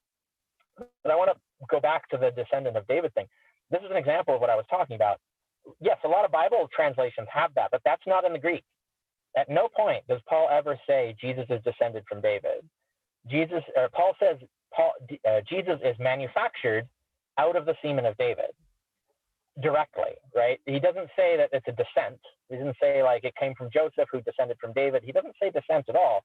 He says he basically seems to say that Jesus was directly manufactured out of the semen of David, which I think if you're going to read it literally, I think Paul means that literally. And if he doesn't mean it literally, it's just as likely he means it allegorically, just like he means that we are the seed of Abraham when we're not, right? So even Gentiles are called the seed of Abraham because of a spiritual meaning of that. It's not a literal biological meaning of it. So if he can say that, he could say there could be some sort of allegorical way that Jesus is of the seed of David. Either one. The problem is that Paul doesn't say, right? So we don't know which of these things it is. Is this an obscure roundabout way to refer to descent in the normal biological way? Maybe, but we don't know. Paul doesn't say. And that's the problem, is we don't know. It's so obscure and weird the way Paul is saying this. We don't know what he means. And so we can't actually affirm that he means the thing that we want him to mean, right? And that's the problem with this. And I think we kind of have no way to prove one supposition over another. So we're at a deadlock. We just can't use the evidence because we don't know how to interpret it. And that's the kind of talking about where the text, when you look at the Greek, doesn't look like what historicists presuppose today. Well, see, I think there's a couple things to be mentioned there. I mean, I do think first off, just to kind of point out, when you say that he doesn't call the 12 disciples, I think that's actually kind of irrelevant because the 12 is a clear reference to what we would call the disciples. And if it's not, then there has to be some explanation as to what exactly that was. And those disciples are the disciples because they walked with the fleshly Jesus, according to every tradition that we have. In fact, even the early tradition that says that there was, that Jesus didn't actually come in the flesh, which was the Docetists, right? Which is something that we all knew very well, actually. In fact, First John is believed to be a polemic against Docetists. But, even in that case, the Docetists did still believe that there was this at least appearance of him being here in the flesh and that the disciples walked with that appearance, right? So that reference presupposes in some way these 12 walking on this planet with a person named Jesus, whether or not he's fleshly, or you could take a Docetist position if you like, although Docetists don't seem to appear until much later in the tradition. I digress on that, though. The point being, that reference to the 12, regardless of if he calls them disciples or apostles or not, that seems to be something that in the historical record, there's only one group that could possibly refer to. And you point out, he says Cephas is different from them.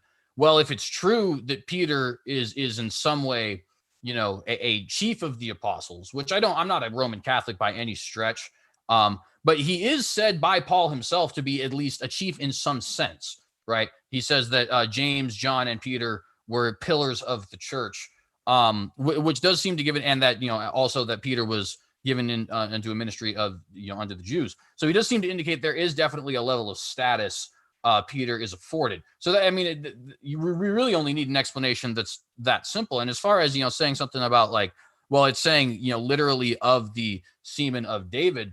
Well, there are certain Gnostic groups that would come much later, 2nd, 3rd century and so on, which may have something to say about, that being a thing that's possible. But from the perspective of somebody like Paul, who, once again, according to his own admission in text that me and you both agree would be his words, is a Pharisee of Pharisee, right? That's not something that's going to be in his traditions. That's not something, and that would be at least a major assassination of character, it appears. And frankly, when I hear something like that, the only way I would think you could literally interpret that is as a descendant of David. The only way you could be of the sperm of David, for lack of a better term, is if through his descendants later down the line, you ended up being one of his direct descendants, in this case, one of his direct male descendants. Yeah, not if it occurred the way that actually Paul says, that God manufactured a body directly out of the semen of David. And there's actually the Nathan's prophecy in the Old Testament actually says that God is going to manufacture an eternal son of God from, he says, an eternal throne, but there'll be a son who will sit on an eternal throne he's going to directly manufacture it out of the semen from David's belly. Now, that prophecy was falsified by the fact that the throne wasn't eternal. The throne that resulted actually disappeared for several centuries, or a century at least. And so you can actually look at that and say, like, well, this is a crisis for Judaism. The throne wasn't eternal. How do you get that prophecy to be true? The obvious way is to say, well, that means that there's going to be some other son that God is going to manufacture out of the semen of David, and that son is going to sit in the eternal throne. And that's Jesus, of course, right? That's how you get this logic. And this is totally in line with the Pharisees. The Pharisees were supernaturalists, unlike the Sadducees, who are anti-supernaturalists. The Pharisees were all into all this kind of stuff. I mean, and Paul himself talks about our resurrection bodies are empty, like empty shells are waiting for us in heaven to be occupied. Paul got to visit the third heaven and visit the Garden of Eden in the third heaven and talk to angels. I mean, Paul is clearly a supernaturalist. Like, he has no problem with these kind of weird cosmic concepts. So that isn't the case. And I do have to correct you on one thing, though, that Paul says he was a Pharisee of Pharisees. He rejected Phariseeism for Christianity. So he actually found the more fringe views of Christianity more attractive than Phariseeism. So you really can't cite his Phariseeism necessarily. But even as citing it, they were the supernaturalists among the Jewish sect. So they're actually quite in line with what we're talking about. And when you talk about the 12, I want to point out that the Qumran community before Christianity, a century before Christianity, they had a quorum of 12. We have references to it in the Dead Sea Scrolls. And in Dead Sea Scrolls that show a sect that has teachings very similar to Christianity before Christianity came along. So when Paul says he appeared to Peter and the 12, it sounds like we're looking at a sect of Christians led by Peter, who had this revelation of Jesus, and then his quorum of 12 had confirming revelations themselves, and that started the religion. So that's just like Mormonism, basically, right? You have Joseph Smith, then you have the eyewitnesses, and then you have Brigham Young, and so on. It's the same storyline in many ways, right? That's why it's significant when Paul doesn't say that they're disciples. He didn't say they ever met Jesus. He doesn't say they were handpicked by Jesus. And he says that they're just apostles, and apostles are people who have a revelation of Jesus. It sounds like that's the only thing Paul knows about is disciples. What we mean by disciples, he means people who were apostles who had revelations of the Lord. And so it sounds like that's what Paul's talking about. And when you can't connect it to the Gospels except if you presuppose that Paul's talking about what's in the Gospels. But the Gospels, if they're written after, they're deliberately trying to reify what Paul talks about and turn it into a history. So they're actually taking the Council of 12 and turning it into a group of people that Jesus handpicks in life. And so you can't establish that it's the other way around, right? So that's the problem, is that we can't use questionable documents to reinterpret the more reliable documents that we have, because those questionable documents are trying to push a certain narrative that doesn't appear in the earlier documents. And that's the problem that I'm looking at when I say that Paul never mentions disciples, he never calls the 12 disciples, and he never says they're handpicked by Jesus in life. He never says anything like that. Now, if he did, like had he done so, then this wouldn't be a debate. Like we would both agree that Paul's talking about the same guy, at least in some mundane sense, that gets embellished in the Gospels. Well, I mean, I think he presupposes it. I think the fact that he references the 12 in such an offhand way almost presupposes that these people are the people as described in the Gospels. And of course, as I said earlier, I do definitely believe that, the Gospels have an earlier date. In fact, I would even kind of point out that in a lot of ways, some of this stuff only kind of makes sense if the Gospels have an earlier date. Like for, how does he know exactly? Well, unless of course he personally knew them, which to be fair, he does claim he did. So I guess I'll retract that statement. But nonetheless, you know what I mean? He does certainly seem to have not only him, but also everybody who he's speaking to an implicit knowledge of this 12 and their status such that doesn't need an actual explanation. I would point out that this is a very early writing. In fact, most of Paul's writings are relatively early, all things considered. And Paul, it's widely believed Paul was born sometime around the year 5. You can give or take 10 or 15 years. I really don't mind. The point is, Paul would be adult and in the area that he needs to be in order to know that Jesus was a popular figure, even if he was not a direct eyewitness to Jesus. And being that he was a Pharisee, which is the group which is accusing Jesus, and ended up being one of the chief persecutors afterwards, according to his own admission in one of his earliest works, it does seem relatively likely that even if he was not an eyewitness of Jesus, which I don't think he was, that he would certainly be somebody who, has at least enough knowledge to confirm whether or not this person physically existed. Yeah, I mean, that would be a valid point if Paul ever clearly referenced Jesus being a historical person walking around the earth, right? I agree. Like, if that was all we had was Paul talking about, well, I heard these stories from these guys who knew Jesus when they walked with him in Galilee and so on, then it would be a no-brainer. Yeah, we would have, that would definitely count as evidence for the historicity of Jesus, and I think it would be well established in that case that Jesus existed. The problem is that Paul never does that, right? That's the problem. Yes, he's a contemporary, but that's what's weird. A contemporary should be talking about the historical narrative, the biography and life of Jesus a lot more than he does, and that's why I have a doubt. I want to apologize to you and my host that I'm a ghost now. Yeah, my terrible, and my car light is not adequate to allow me to appear. So are we close to Q&A from the audience? We've got about 5 minutes left, so it might be a good time to kind of move into any final thoughts from the open discussion. These are my favorite because I can just enjoy them, and I don't have to be pulling my hair out with people, when they're sometimes at their throats. So this has been a really fun discussion to listen to, and so thank you guys for that. And so yeah, if you have any kind of drawing together the threads from the debate, if you will, that's you're welcome to do that. I feel like I've done that. Go ahead, actually. So Jay, I was gonna say, Jay, why don't you thread it for us? What's your take on all this so far?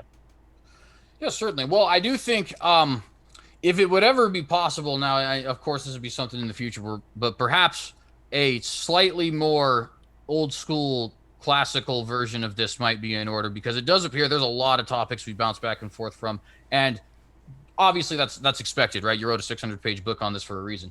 But I recommend we do like the Sheffield debates. If you're interested in that, hit me up about that. Yeah, absolutely. I actually kept up with that quite a bit, so I would certainly be interested. But what I would kind of say, so I would briefly respond kind of to what you were saying, in the sense that, yes, it is true that Paul as a contemporary could and should have the information. In fact, that, like I said, that's part of the reason why I think he of all people should know whether or not this is a celestial being or not. But also I would point out that his epistles aren't really for that purpose, right? Just to give John as an example. Now, of course, this example does assume that John wrote all the books traditionally ascribed to him, but just, for a moment, we'll play a thought experiment. If he did write all of those, well, there's no reason for him to necessarily reference certain things in Revelation or in 1st, 2nd, or 3rd John, because those serve a different purpose than what he's writing in the Gospel of John. We do know from Paul's own admission that we don't have all of his writings.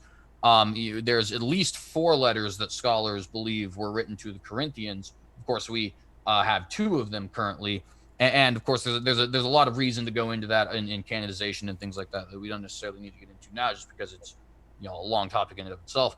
But I would just say that I don't think it's a requirement necessarily for Paul to list out, in detail the entire biography of Jesus, if that's not necessarily the purpose of his epistles, which for the most part tend to be correction or teaching of doctrine or things of that nature. To give kind of a general idea of what I see in this debate, it does seem to me, and I understand that as a fundamentalist, I am certainly on the outside of the scholarly consensus. However, I would point out somewhat tongue-in-cheek that I might be on equal footing with the mythicist in that regard.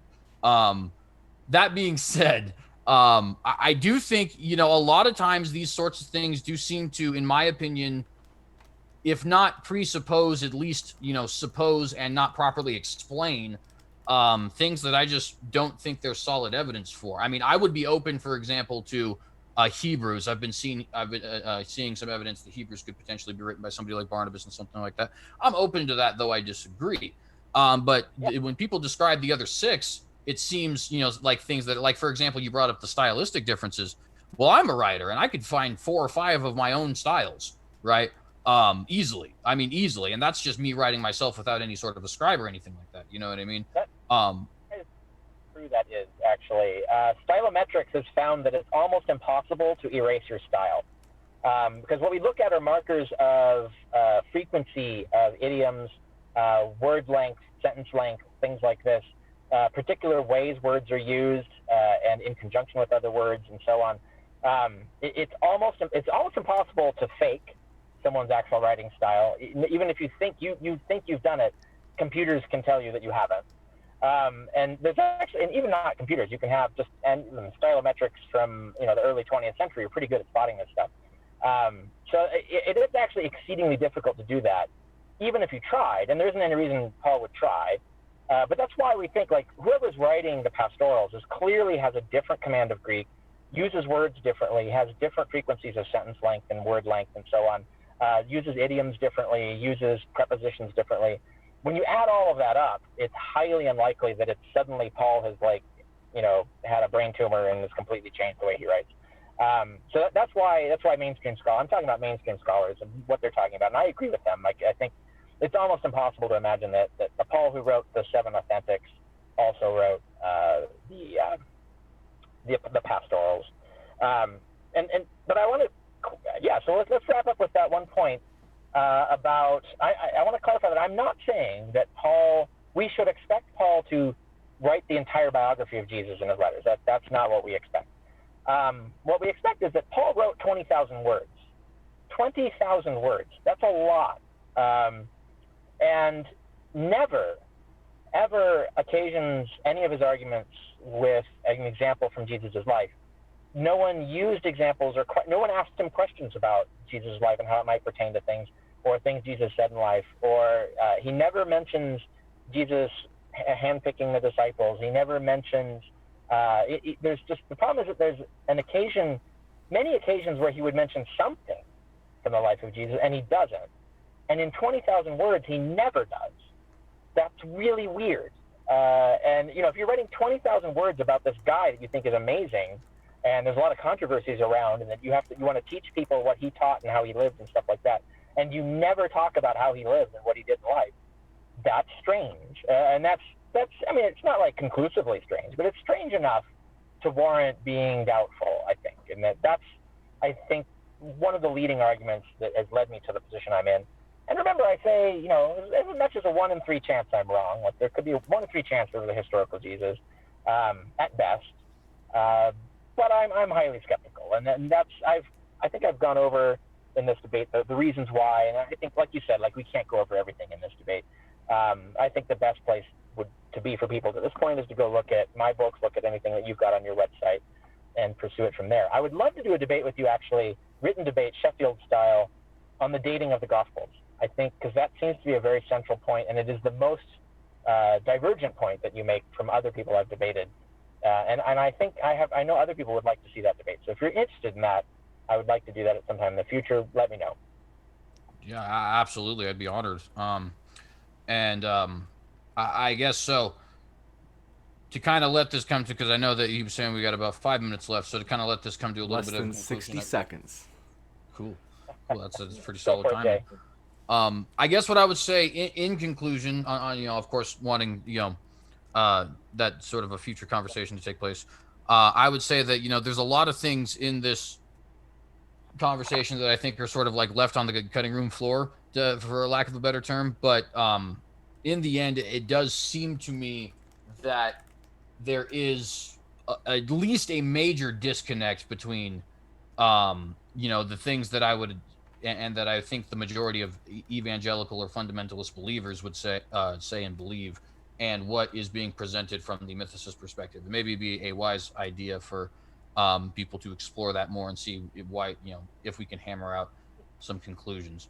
But nonetheless, I don't want to take up too much time because obviously there's a lot we could say that could delve into more, responses and back and forth. So let's go ahead and let this go to the Q&A. And by the way, just in case I don't get a chance, want to thank you very much for having this conversation, because it's not only been a very fun and interesting conversation, but also, obviously your Dr. Professor Richard Carey, you're writing this book that happens to be the #1 book on this subject and stuff like that. And I'm Jay Cox from YouTube. So, I appreciate that, certainly.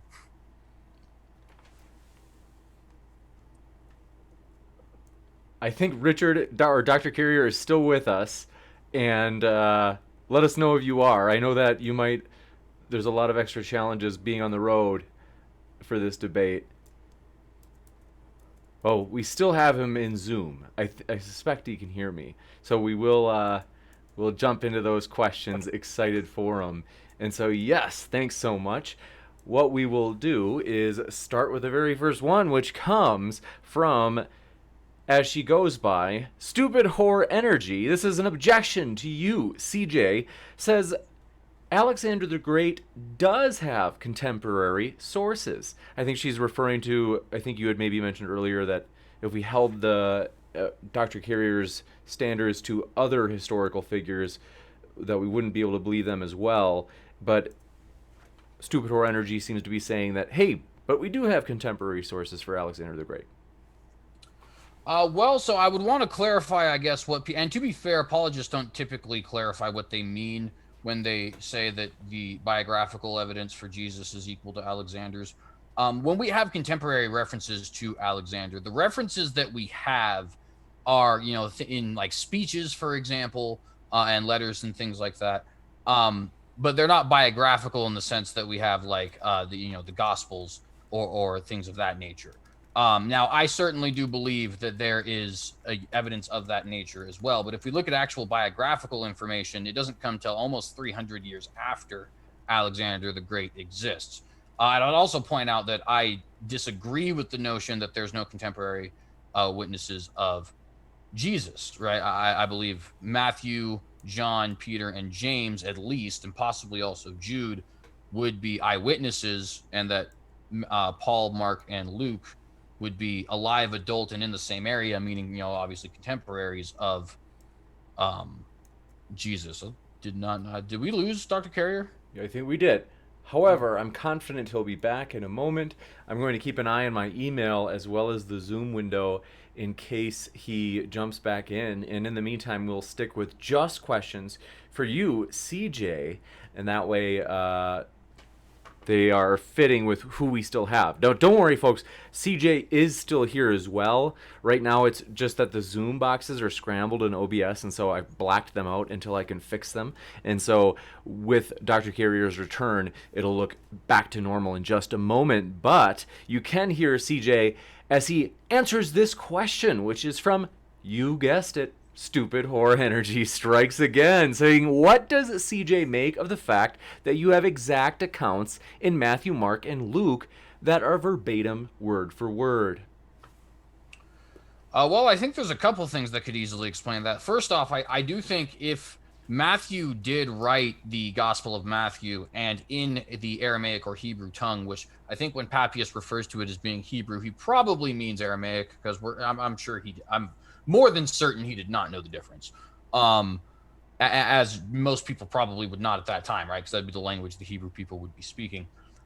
If that is the case, it would make a lot of sense that somebody like Mark, especially if he's hearing the memoirs from Peter, to want to write that for a Gentile audience, a more Greek-speaking audience. I'd also point out that Luke actually just explicitly tells us that he is using other sources. So it's no surprise there that he would have some verbatim claims and things like that.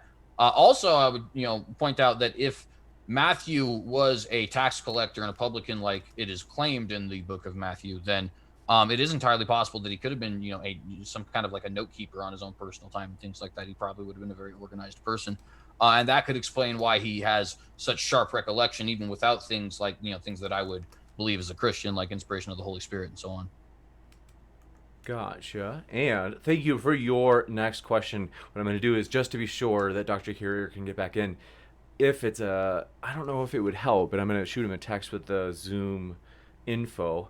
And if it's something like his battery, then we might have to have the Q&A, the questions for Dr. Carrier, maybe a bit later. Please don't hurt me, everyone. Okay, next up.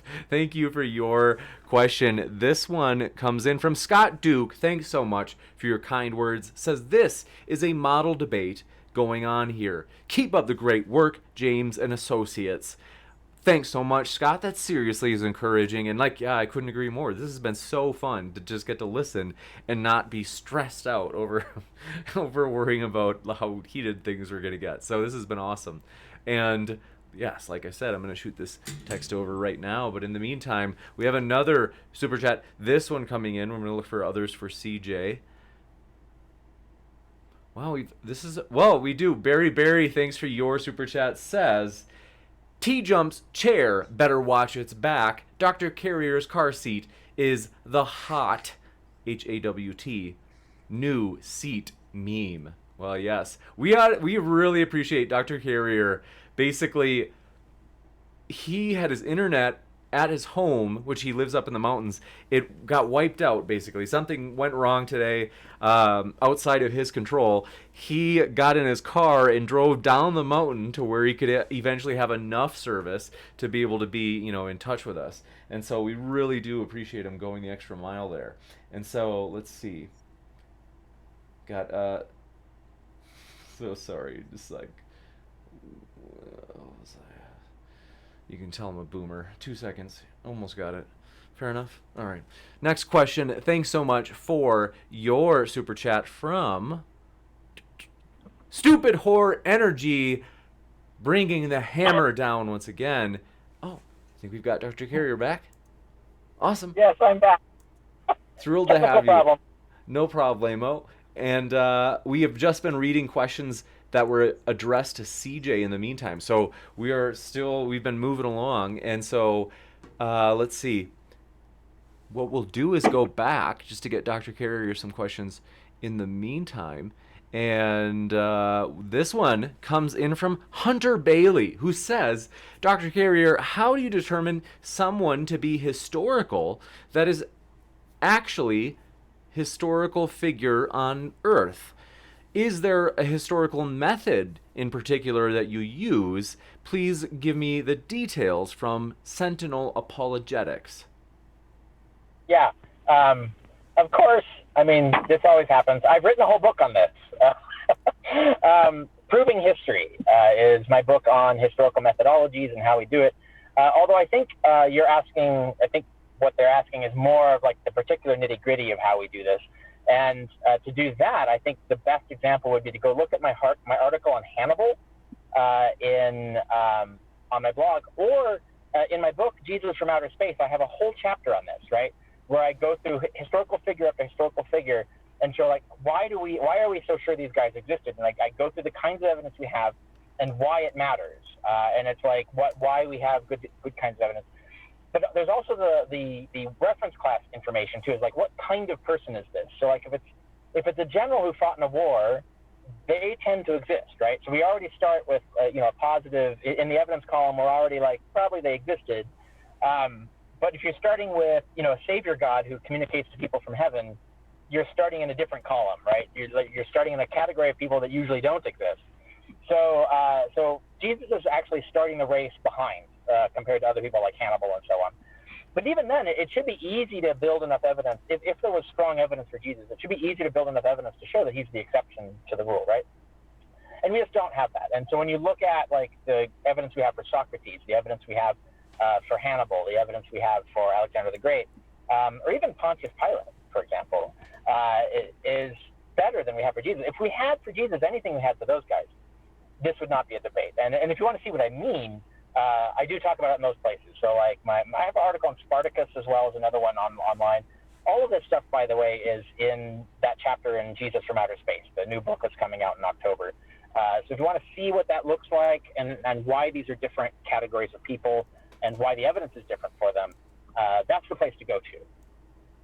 You got it. Thanks so much for that. And thanks so much for your question. This one coming in from Sunflower said, Dr. Carrier said that, quote, in that time, place, or era, it was commonplace for figures like Jesus to be mythical, but represented as historical.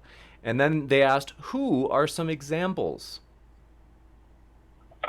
So we've got, we get Osiris, Dionysus, Romulus. You can go through a whole list of figures like this.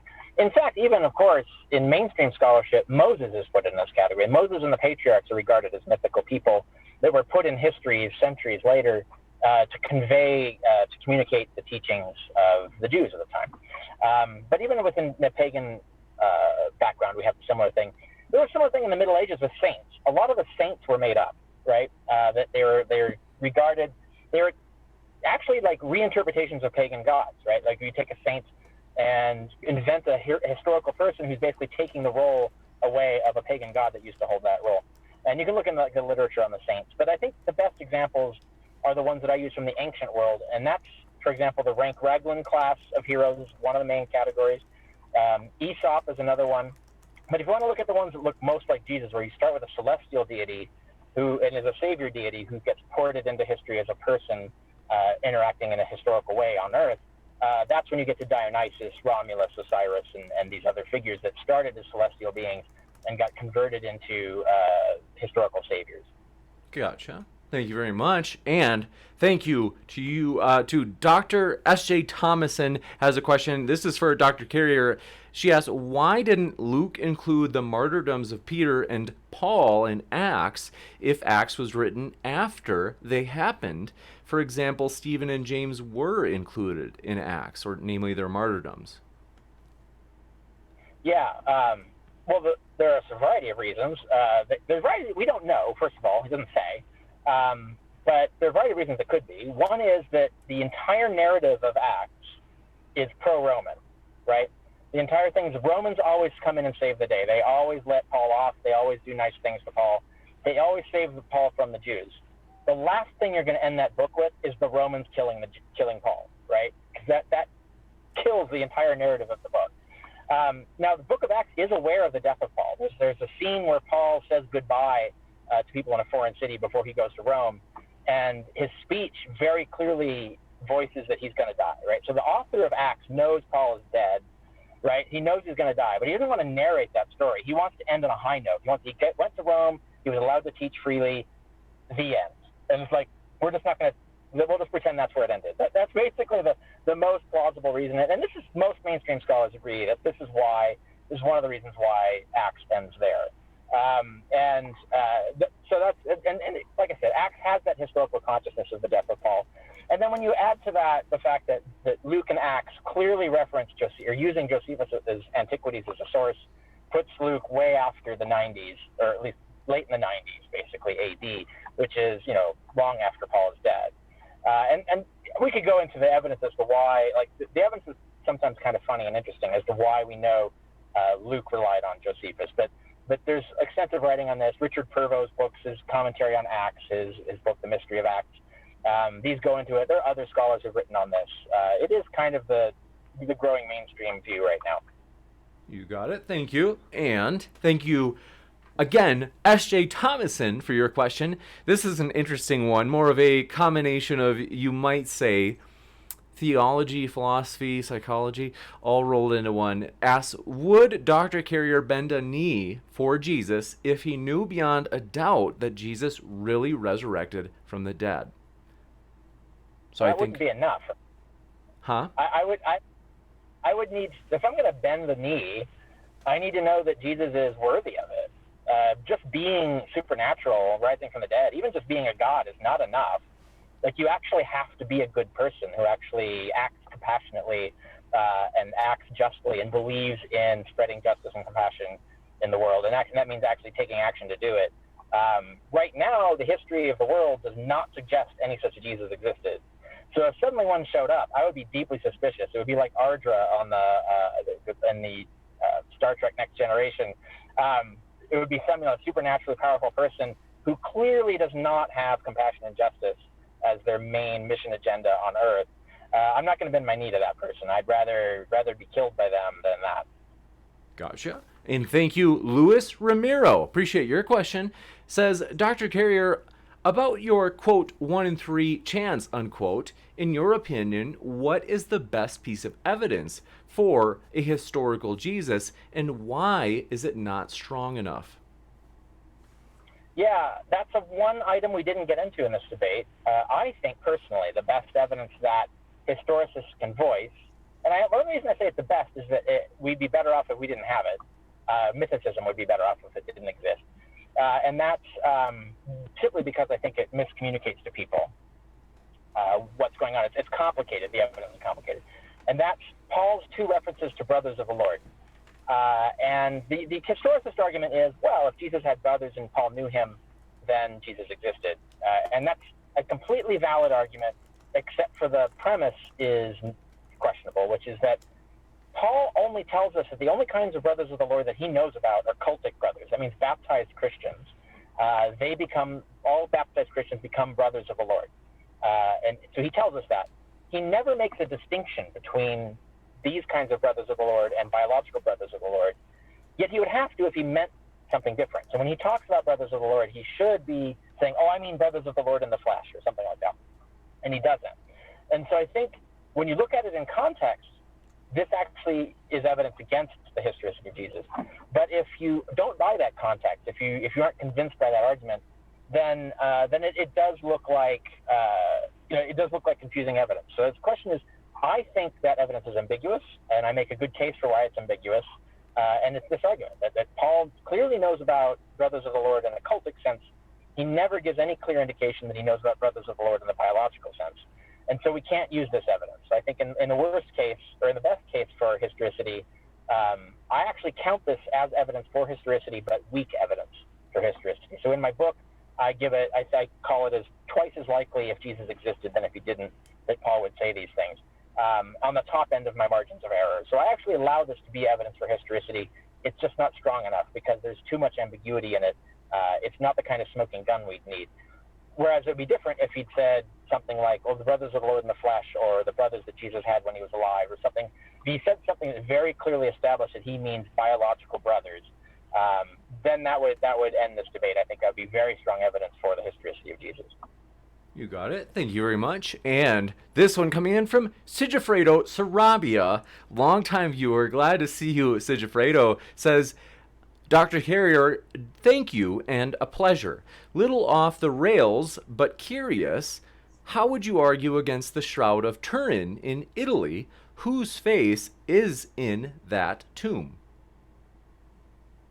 Wait, what's that last sentence? I don't get the... Yeah, I am I think what they mean is maybe they mean, so I think in the Shroud of Turin it has allegedly there's a tomb picture and then Jesus as well on the tomb picture. I might be wrong.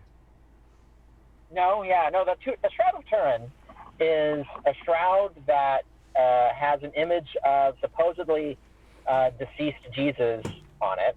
The question is, how is that image made?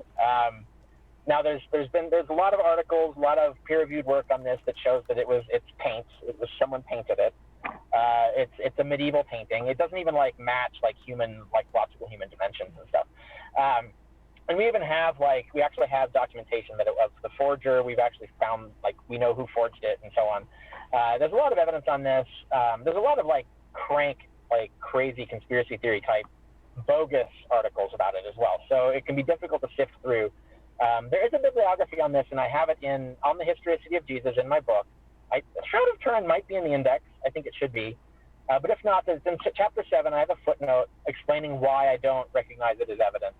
And that footnote lists the leading scholarship on what should be there and what you should look at to see why the Shroud of Turin is bogus. I mean, it was just a human-made image that was being portrayed as somehow supernaturally created by the corpse of Jesus, even though there's not really an intelligible explanation as to how even supernaturally that image was created.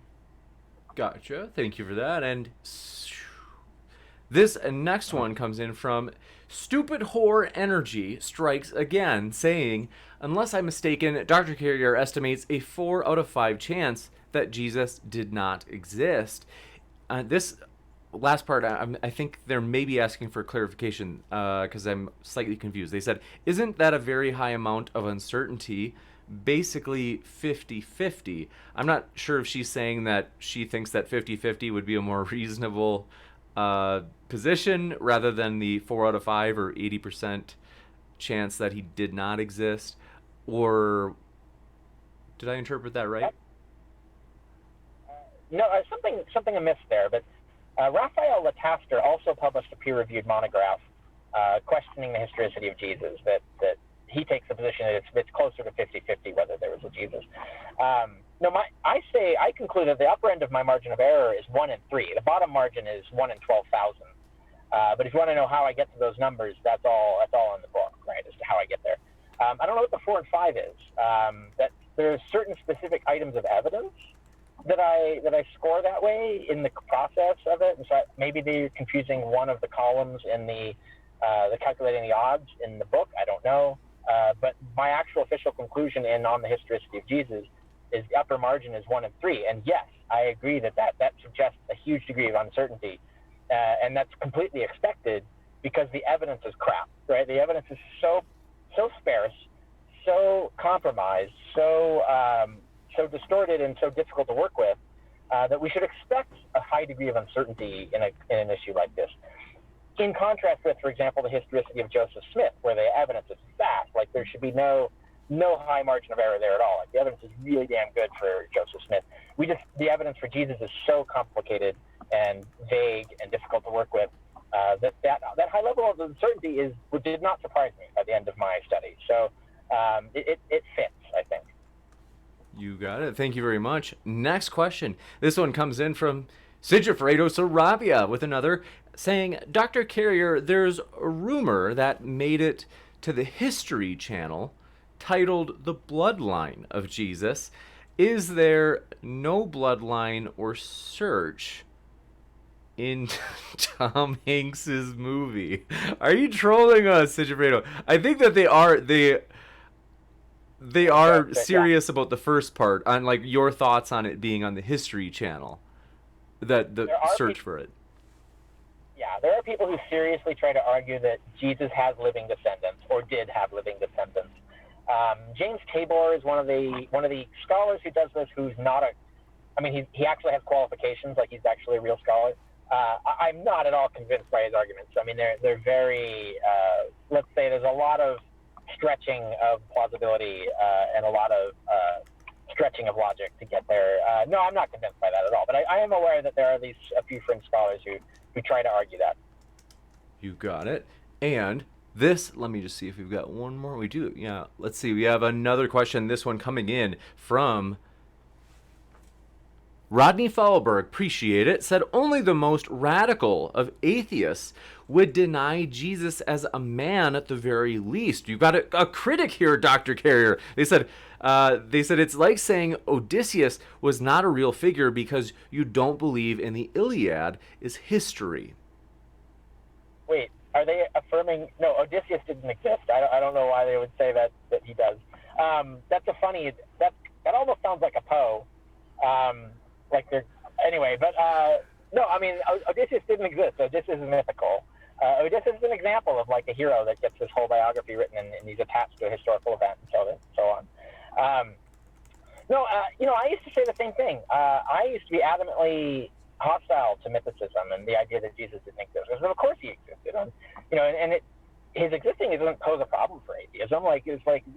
We know tons of examples of gurus who get exaggerated tales about them in life and stuff like that.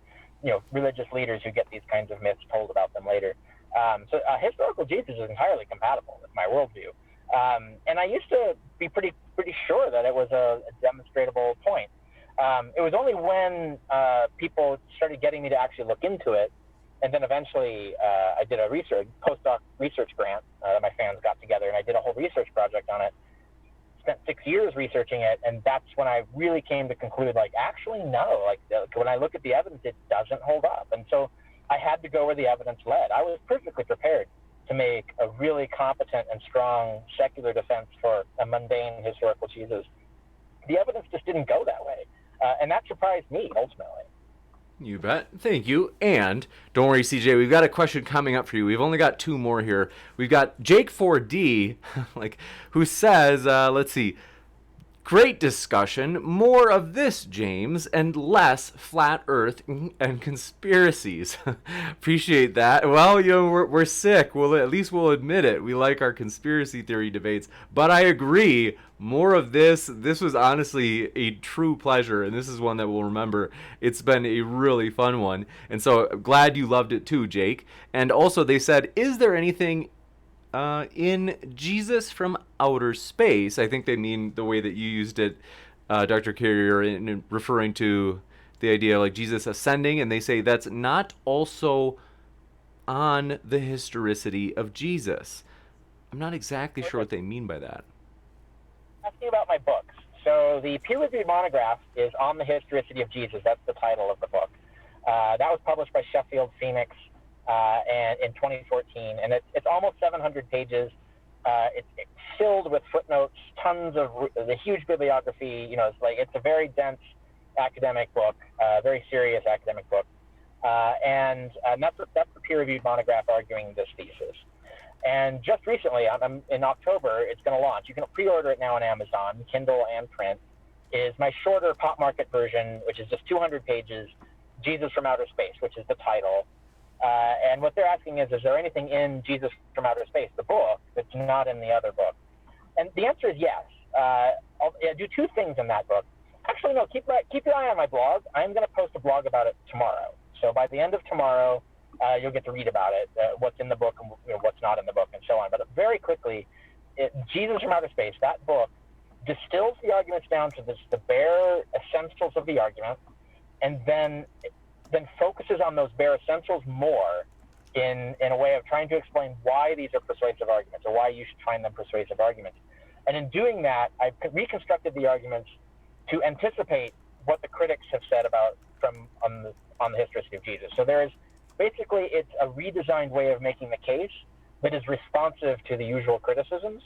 So if you want to see why the case holds up even against criticism, you'll want to see Jesus from Outer Space. You want to see how the argument proceeds in there. And there's a variety of things in there that are new in that sense. And so that, I hope answers their question.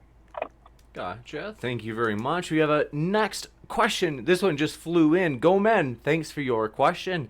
Said, to Dr. Carrier, what are your thoughts on the book 23 Minutes in Hell? I don't know the book, sorry. You got it. No problem. And we have, let's see, did we lose you? Let's see, did we lose you, CJ? Oh, CJ, where'd you go? We're going to wait on CJ to come back. We have a question from Iron Charioteer. He's been patiently waiting. We appreciate that, Iron. And we'll give CJ about 60 seconds because we're like right at the end. I want to remind you folks, both Dr. Carrier and CJ are linked in the description. So if you'd like to hear more of these guys, you can hear more by clicking on those links below. Also, let's see, we may have had another question. Let's see.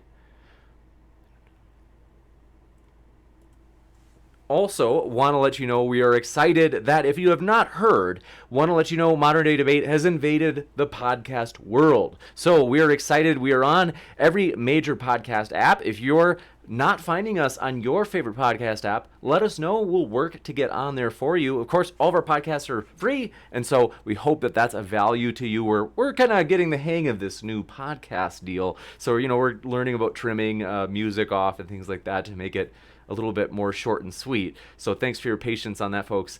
And we may wrap it up. I'm just a little bit like, I hate doing this to CJ, but let's see.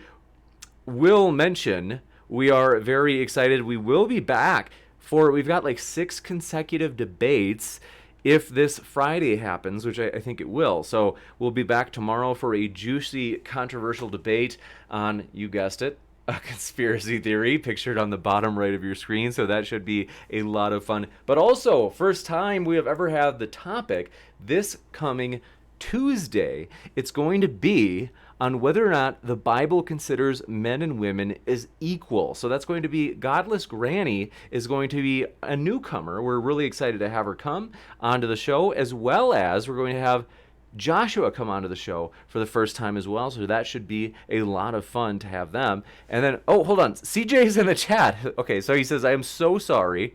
And he hadn't mentioned what happened. It might be, let's see. So I'm not sure. Let me just double check that he's not trying to enter the Zoom chat in case he wants to say goodbye. Let's see. He said I may be able to answer the question from here. Okay. Let's see. We might save that question for next time because we do have CJ on this coming Thursday. That's going to be a debate on slavery in the Bible. So that should be another juicy one. That's going to be a tag team debate this Thursday. So we'll have you here for that, CJ. And I hate to cut you short, but just because I appreciate, especially I want to let Dr. Carrier go, given his like we said, we appreciate your flexibility given your connections tonight in terms of internet and things like that. Thanks so much for kind of rolling, kind of easy going, rolling with it, and being willing to still make it. We really appreciate you doing that. Thank you. Absolutely. Yeah. Our pleasure. And so with that, folks, we hope you keep sifting out the reasonable from the unreasonable. We hope you have a great rest of your night. We will hopefully see you tomorrow. And thanks so much, everybody. Take care.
This is a post-credits after scene, folks. The secret after scene. I want to say thanks so much for your support. We're excited about the future. I always just love hanging out with you guys. Want to let you know first, if you enjoyed this video, hey, smash that like button like it owed you money. We are very excited about the future debates at this channel.